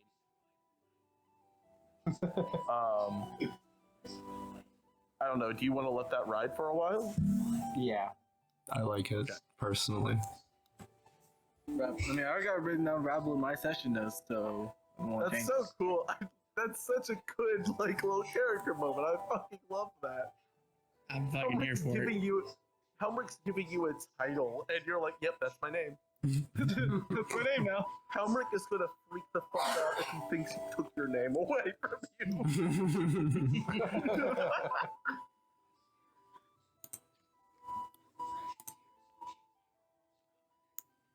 Alright. Helmut nods. And goes back to eating and drinking, but I'm trying to think if he was asking. Yeah, let's I sit there eerily still. Edric's kind of eating his soup, and at some moment, kind of. Oh, yeah, I forgot Edric's here. Half full. Yeah. He just wanted to say thanks. Appreciate y'all helping me out. That would have sucked being stuck out there. Helmut nods. So cheers to y'all. Helmut raises a glass and goes, Edric, what do you do for work? Mainly transport, like, trade ledgers and letters of credit and boring shit between and Baldur's Gate. Sometimes I go up to Waterdeep. But I got my little route, so primarily helping out with the guild houses and representatives, politicians, intermediates, merchants, that kind of thing. Helmut stops when he says Waterdeep and looks at him and looks at the rest of the group.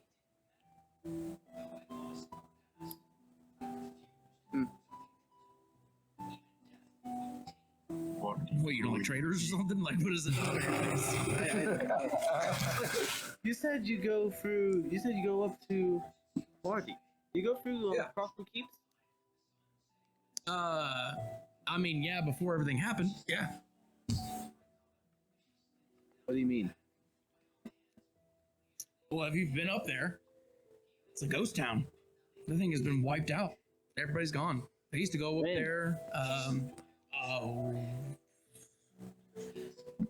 I mean, I heard about it about 4 months ago. I'm I not sure fully exactly what grab happened. I fully grab him by the shoulders. Hey, man, relax, dude. What's going on? What are you doing? That was my hometown. I've heard nothing. Or I lived around there.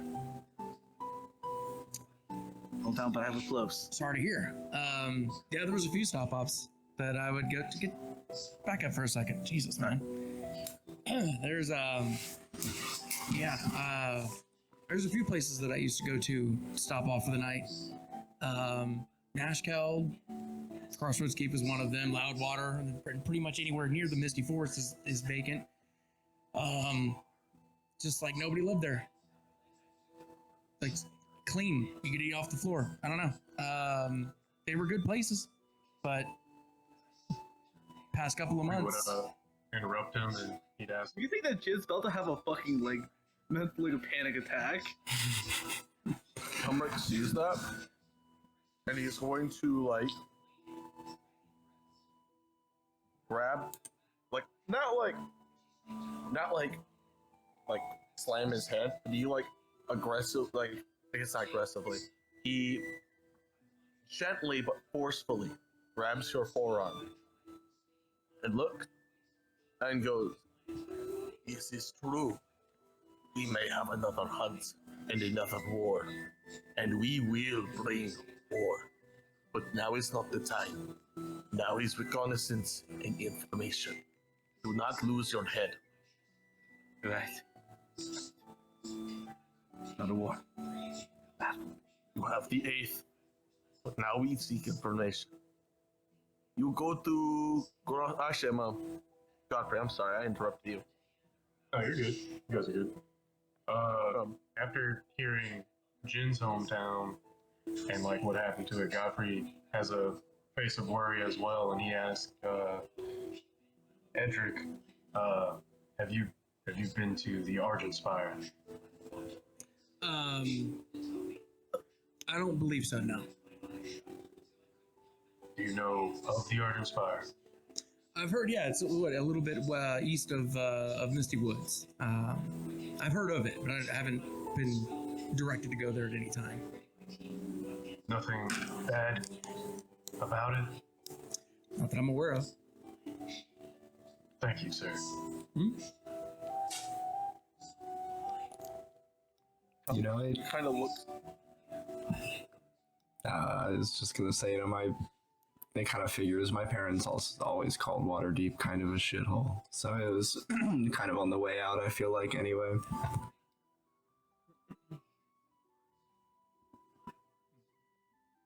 Looks over to Jen after you all have introduced each other to Rabble. So now he's kind of got everybody's name, and he looks over to you and he goes, I understand the reaction. Just be careful if you do go up there. At the last that I was there, still nobody was there. But you know how it goes when there's a vacancy. Somebody fills it. Usually not somebody good, but Yeah. I'm guessing most people are avoiding it because of the sickness going around. Sickness, wait. Can I roll an insight? Can I roll an insight on the sick? Actually, no. I won't. Instead, I'm gonna do this. Cool. What? What were the symptoms of the sickness? Are y'all not from the Sword Coast? We Been have gone for a not while. We've been more inland for some time. Yeah. I gotcha. I don't know how far this travels. Yeah, something called the Arcane Blight. I don't meddle in rumors, so I'm not going to give you a list of reasons of what people think is going on, but that's just above my pay grade. But just something I thought was interesting that I heard voices over saying. Where is this blight? As far as I know, it's from those encampments. I heard that Nashville got hit with it, and then Crossroad Keeps, Loudwater. I don't know if it's spreading or not, but once they find out about this, towns just sort of disappear with people. There's still things there. It's kind of eerie. Last time that I went to Nashville, everything was accounted for. There was still tables were set at restaurants. It was eerie. Nothing was misplaced, but everything was very clean, sanitized. But set up, staged, like it was being sold, but not a person to be found. Ghost town. It was weird. Rabble is very, very, very intently listening to this as one of his hands kind of begins to shake a little bit as you talk about Loudwater. Are the people migrating, or are they like gone? I don't know. I've heard there's a bunch of missing people's cases that are open.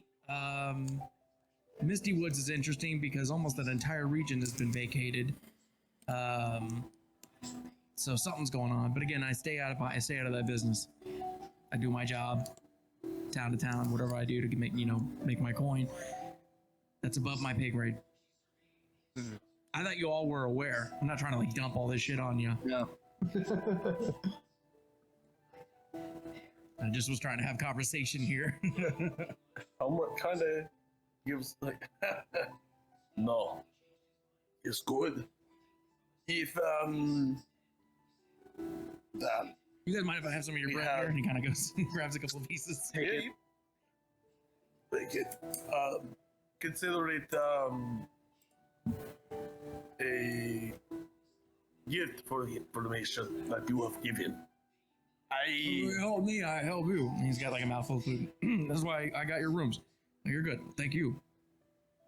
I would. We had business in Waterdeep, but that was a A potential. long way away from here. How far is it? It usually takes me about 30 days to get to Waterdeep from here. I'm heading to How Baldur's far Gate. It's going to be is- about 3 days from now. I am not familiar with the Sword Coast. I wish to know some location distances. Could you aid me? Yeah, of course. Yeah. In fact, are you heading north? You're going to Waterdeep. If you want to go to Baldur's Gate with me, I could sure use the escort. I've got all the camping gear that we need, food, things like that. I'll take care of that. I mean, I'll have to make some, purchases with Bentley, but that's no big deal. I know nothing of the Sword Coast. Do you have a spare map that I could purchase from? I don't have a map on me because I just know it so well. Bentley might, though. You can ask him. Hammer just stands up and goes to Bentley. Okay. You go over to Bentley and kind of. Oh, hi. Yeah. I would purchase a map of the Sword Coast for our travel. Oh, yeah. Ooh, it's been a long time since somebody asked me about that. Give me a few minutes. Make a look at my office. Let me see if I can find one for you. And he kind of walks off. Side note, I had assumed he would, but maybe not. Would Helmut have soul coins on him? That's so even in the hells, that's pretty pricey. Yeah. Well, not only that, I would push back and say you've had everything taken care of for you as a soldier, so you've never had reason for currency, especially in your position. Everything was given to you. Okay. But if So you how much have other is- information, I'm here for it. I do have. I'll be right back. I just wanted to see if he would have soul coins. We never really discussed it, but based on character creation, the rules that you set, he had a lot of money. So, just curious, why would you have soul coin on you? What would be the purpose? Well, no, you wouldn't, because you were in prison. That's a really good point. Lucky I let you keep your armor. Also a good point. Can I keep the gold I have on me? Yeah, you can keep the gold. Yeah. Okay. We'll figure out a reason. Me and you will brainstorm. Look. There's a good chance how much stole it. But all right. Yeah, somebody fucked up when they put you in the cell. Somebody wasn't doing their job that day. All right. So all right, does he come back? Are you still? You're just waiting at the bar, waiting for him to Yeah, return. he doesn't leave. Fair enough. Fair enough. So, yeah, a couple minutes later, he comes over, and there's a multi fold over again and again and again. Like the seams are like barely hanging on. There's rips and stuff, but he kind of unfolds it, kind of slides it over to you, and goes, I've had this one purchased from me and returned to me several times, but you're more than welcome to take it. It's kind of not a good use as far as like the quality is, but it'll give you the layout of the northern Sword Coast. Is there anywhere in particular you're trying to look for? He kind of looks, and there's Helmrich. Helmrich is looking for Crossroads Creek and Argent Spire. Okay. So there's nothing on the map that says Argent Spire, but for sure you see Waterdeep. Okay. Helmrich nods. And I would purchase this map from you. No, you're fine. You're fine. You're fine. No, I must. I cannot accept debts. This is a transaction. Put it on my tab. Hear Lucio yell from Goes across in, the room. And Helmrich only has gold. And he goes, the hells only carry gold. And he puts a gold coin. With this. That's more than enough. Hold on. Let me. And he takes the gold and he gives you 9 silver back. 'Cause that's more than enough. But thank you so much. Helmrich takes it. He nods. And he goes back to his table. Helmrich does clear off like plates and stuff, like whatever's empty, and he sets down the map of Waterdeep. And he looks towards or the Sword Coast. Sorry. Okay. And he looks towards Rabble, and he says, "Are you familiar with this land?" Yes, I am. He points to Loudwater and says, I have been there before. Helmrich nods, and I he don't kind of remember. Helmrich nods, and he puts a mark, and he goes, "Prove you are a member of, and we will settle your business in Loudwater."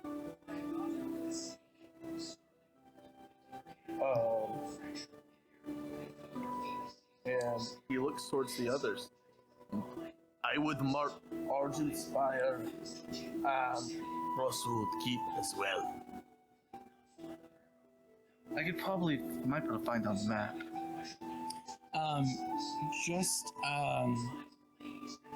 Godfrey, the High Moor, Argent Spire is just a little bit east of that. So if you guys are marking on your maps, I didn't know you guys wanted a map, but like if you just pull up Faerun, Argent Spire is a little bit east of the High Moor, and then of course you have Loudwater, which is just north of Southwood. You've got Waterdeep, Crossroads Keep is just west of the Tribord Trail and High Road intersection, which is between Neverwinter and Belon. Okay, I'm sorry. I'm going through. I have a actual map pulled out. Yes, Sam, I've got the Faerun map. All right. Is it the full Faerun map, or is it just Just the Sword Coast. Okay. All right, sweet. So I am looking for. Let's start with Argent. Okay, yeah. So that's just east of the High Moor. High Moor. I'm really zoomed in. I'm at Star Mountain, Southwood. High Moor. Yeah. Find it. Oh, yeah. Just east. In relation to Orgoroth. Or Orgoth? Yeah, so it's gonna be like southwest of Orgoroth. In the Serpent Hills? No, it's gonna be just east of the High Moor. Just east, so right next to VR. So I would say, let's see here. I would put it maybe 12 hours east of the High Moor. So I mean, it's not that far away from that mark. It's High Moor. Does that sound Where- right to you, Justice? Yeah, that's fine. Okay. Where in the Sword Coast are we right now? Do we know? We haven't asked. no, Yeah, you we have just not. know we're like just south. Because he said, "Oh, you're gonna go north of Waterdeep." That's all I. Where- Helmrich, as he's mapping this out, where are we now? And he points to the Cloakwood and kind of points on the coastway about 3 days south of Baldur's Gate. So you're just adjacent to the Cloakwood. Oh, this map. I see. God So, damn, yeah. we are far from Waterdeep. Yeah. Man, this fucking asshole. Just go to Waterdeep. Hey, can we just do the message and say On fuck the you? other There's a side. reason for it. You can't be registered teleporting from Obius to Waterdeep. Then you're on the right. 100%. Like, I Yeah, understand so this why, is but all also, on the like, hush. fuck strict. Like, we're like, you need to go to No, Jacksonville. literally. And he's like, cool, I'll put you into Miami and you can just fucking walk.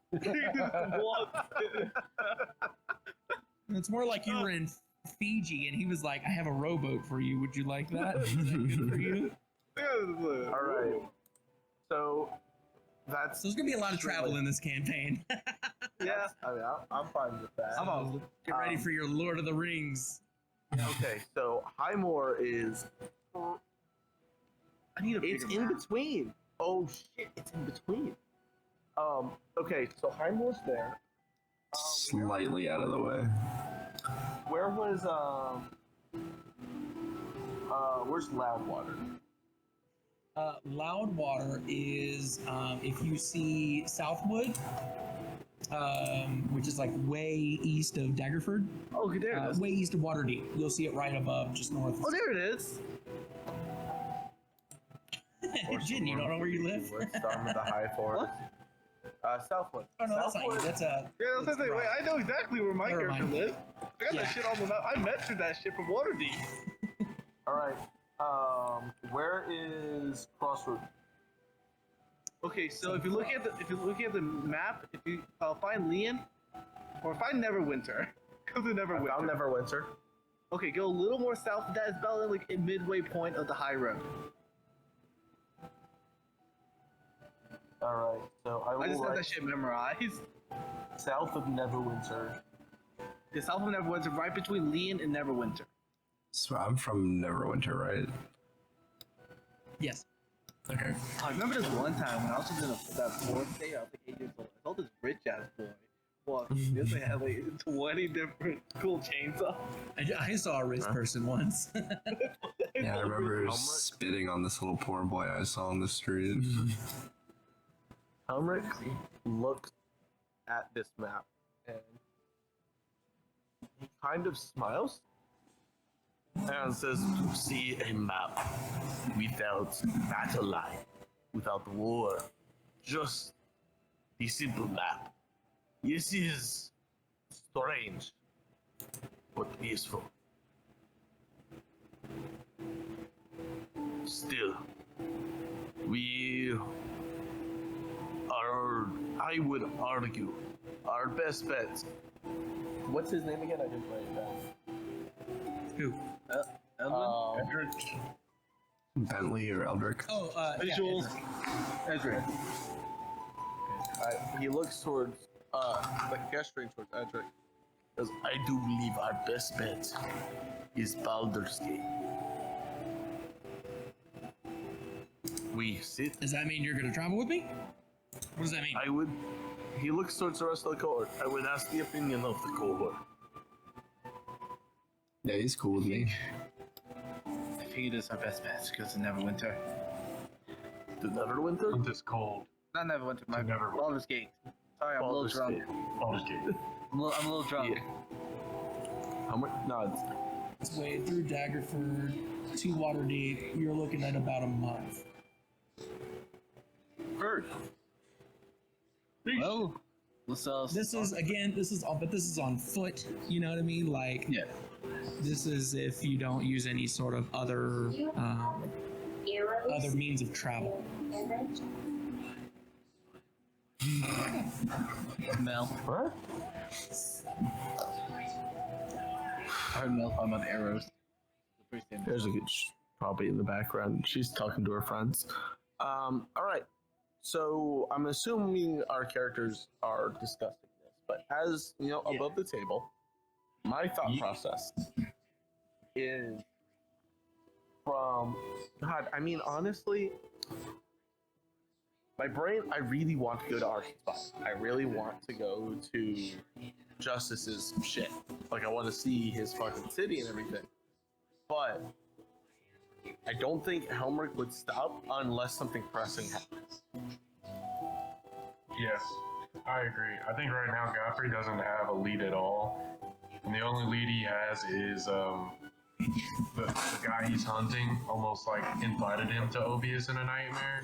And so he just thinks whatever's happening with Obius is due to the vampire he's hunting. So he's, unless he gets a whiff that tricks him in another direction, he's just charging with the mission of Obius. Helmrich, So, yeah. as you're having this conversation, you notice your ring gets hot. Helmrich stops talking and he stares at his ring and he looks towards the eighth and he kind of clenches his fist. What's going on? Are you okay, Homer? No. Have I. He kind of takes a deep breath. I have not been forthcoming. I have hid information. My father is named Malch, Archduke of Avernus, of obedience and discipline. I am one of his tools. He was broken, failed, but he holds out his hand. His signet marks me as his, and when it burned, he is watching as it stands. A Archduke of Hell knows that we are here, that we speak. Knows I am on the material plane. He looks towards the rest. Ooh, our brothers, and we are likely to be assaulted by my enemy. So that, stay strong, stand with me. But in this fight, and in this fight alone, I would understand if you were.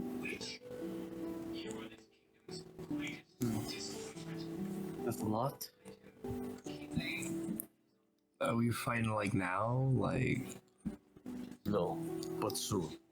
The okay. agents of the third and fourth act quickly. To abandon you now would be criminal. Against my honor, and against the rest of the Eighth, I'm sure. Yeah.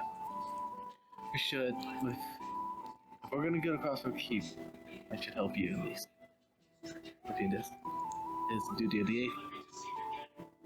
Helmrich. He looks towards Lucio. Yeah, I mean, that's terrifying. That fucking blows, but I guess it's nothing new at this point. I feel like I should have expected it, honestly. You don't look so right. Nothing new. That blows. I should have expected. Helmrich. To each of you in turn. He kind of looks at Godfrey. And he looks towards he goes, Rabble, what say you? I have never encountered anything from the Hells before, but I cannot stay here, and I have nowhere else to go. So it would seem that I have little choice in the matter. I shall fight. I'm like, not. Then we bring the rabble. He looks towards Godfrey, and he says, if you help me kill the warriors of hell, and though I will give all information I have about the organization and what we will. I was a high-standing member of the Seven. I know the organization structure of Maltrius' Seven Circles better than anyone. But he kind of holds out. He like looks at you. If you help me in this, and you fight by my side as a warrior of the Eighth, I will ensure. And he kind of cuts his hand, and he puts his hand. And he actually he. Ooh. Dio, I sent you a message a while ago. Maybe a few days ago, and it's extremely important right now. I asked you if Helmrich has a true name. Oh.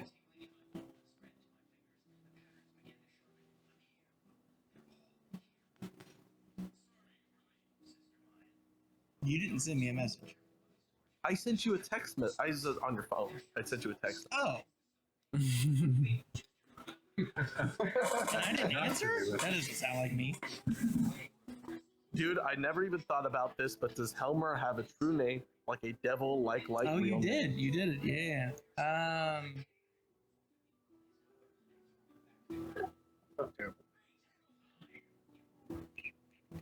I'm gonna let you decide that. I think That's he would. for sure how you question. I think he would. Okay.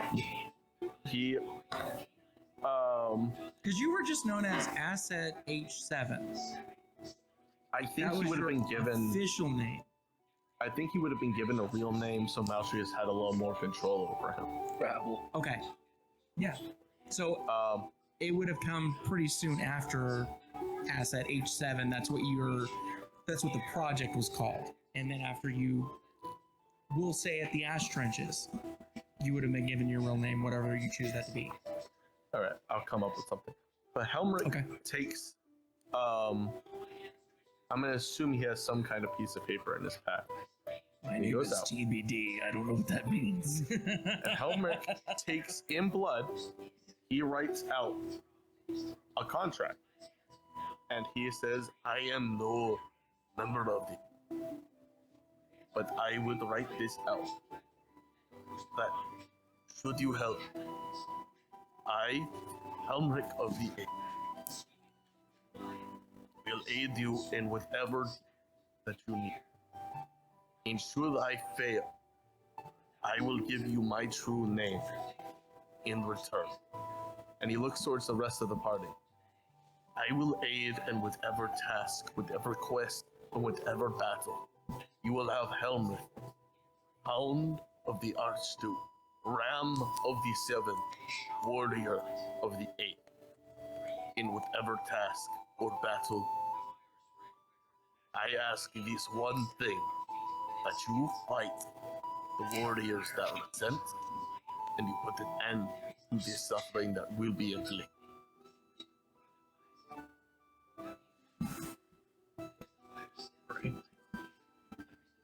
Godfrey, with a smile on his face, probably something you guys don't get to see often, would say to Elmer, "I will gladly participate in any battle if you find yourself in, Elmer." Helmrich, yeah? I'll go for it. You go for it. Oh no, I was about to say, Helmrich, as you talk, Helmrich, gives you the, I guess, I don't think he ever gave you back to you, Jackson. He still has the clockwork knife. Gives you the knife, and gives you a quiver. Edric stands up and sort of the 2 feet of the chair sort of rest on the stonework as he kind of sits himself down and kind of extends the bowl out and kind of sucks the meat out of his teeth and looks at you all and goes, "I'm sure you're going to understand. I'm going to revoke the invitation. You're most certainly not traveling with me, but good luck to you all. It seems like you got your hands full with things. I'm going to go bed down for the night. It's been really interesting meeting you all. Again, I keep my word on everything. Everything is taken care of financially. We'll leave on different times, though. Good luck to you all." And he kind of stands up and kind of chuckles to himself as he makes his way through, and Bentley kind of nods at him, and he goes to a room, and you hear the shut of the door. All right. Do you sign, Justice? Yes, but before Godfrey signs, he will stick out a hand and he will say to Helmer, "I will sign this this parchment, I will agree to this deal because you have been an ally to me. But I need you to understand how much my hunt means to me. And with this agreement, and with like the eyes of an animal, Godfrey's extremely serious at this point, and he's looking you in your face, and he says, "This hunt means everything to me. It means my life. If you will aid me on this hunt, it will be unto my death." Helmrich nods and says, he leans in and says,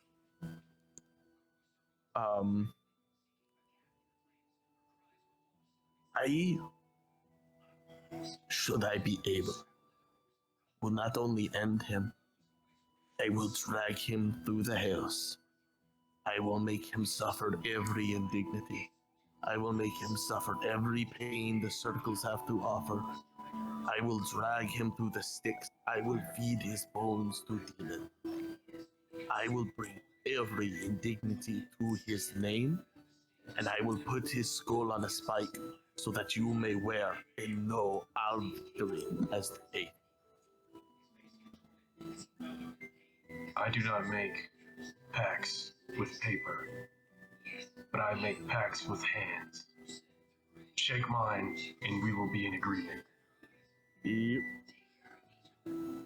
shakes her hand, but he does still hold out the quill. This is important. Oh, we have Yeah. shaken. Yeah. He's saying you're agreeing to his deal so long as he signs for your deal. Not that he won't sign your paper. Yep. Helmrich says, should I fail, you have my name, and you may order me as you please. You will not fail. We will not fail. Godfrey signs the paper. Gives the paper over to Jin.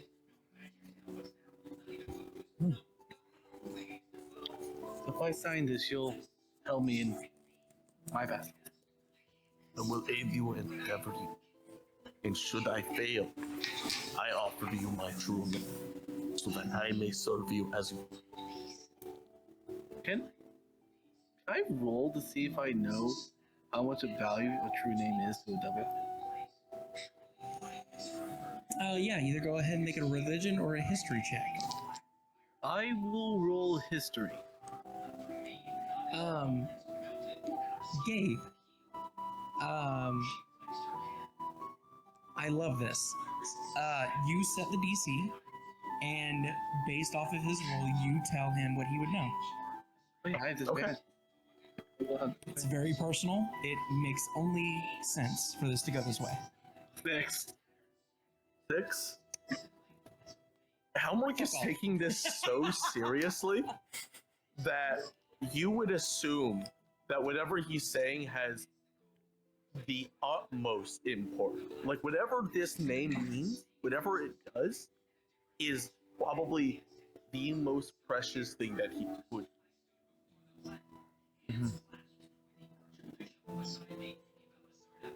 I'll take your deal. I didn't just picks up the piece of paper. It was like a full, just grim look. Just at this point, just having a shitty day. He actually just starts inspecting the piece of paper for a second before signing it.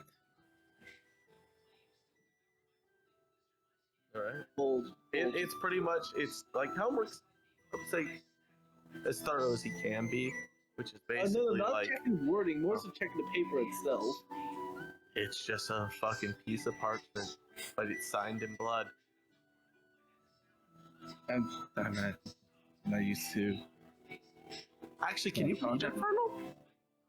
Oh no, actually, I cannot. Helmrich wrote this in Infernal. I can't read this. Wait a minute. But I would have you know that by the laws of the hills, I have to disclose this. Your soul is not on the line. It is with the fact of the missing people of your town. And until that is so, and until the people are at least at rest, then this contract is not satisfied. Right. It is to your satisfaction. So when you say this deed is done, contract is full. Let me write it.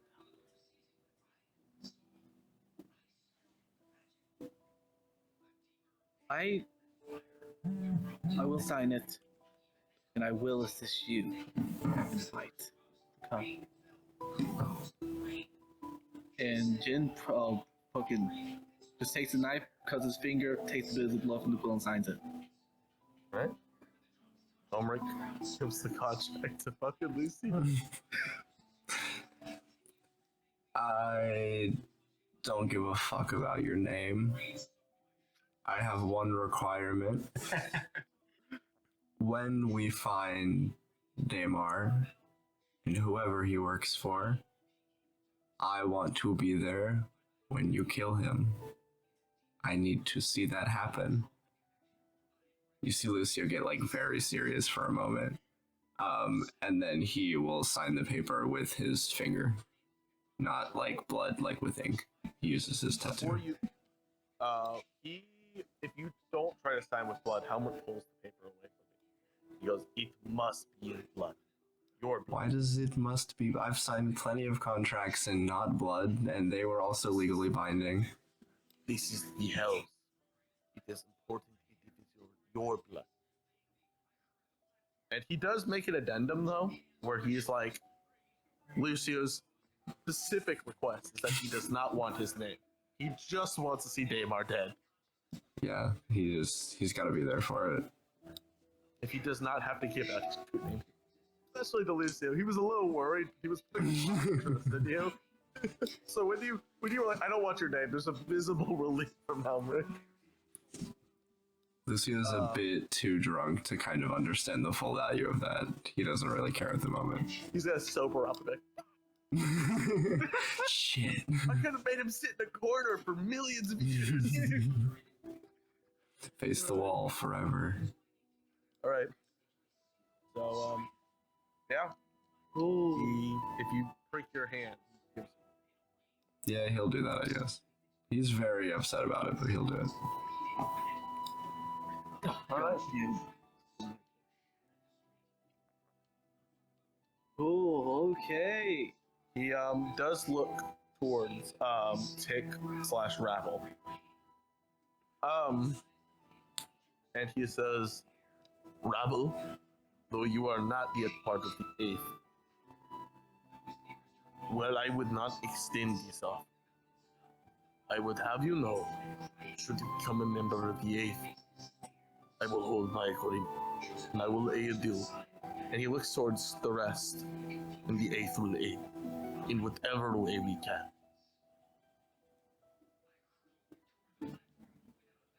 This is wonderful news.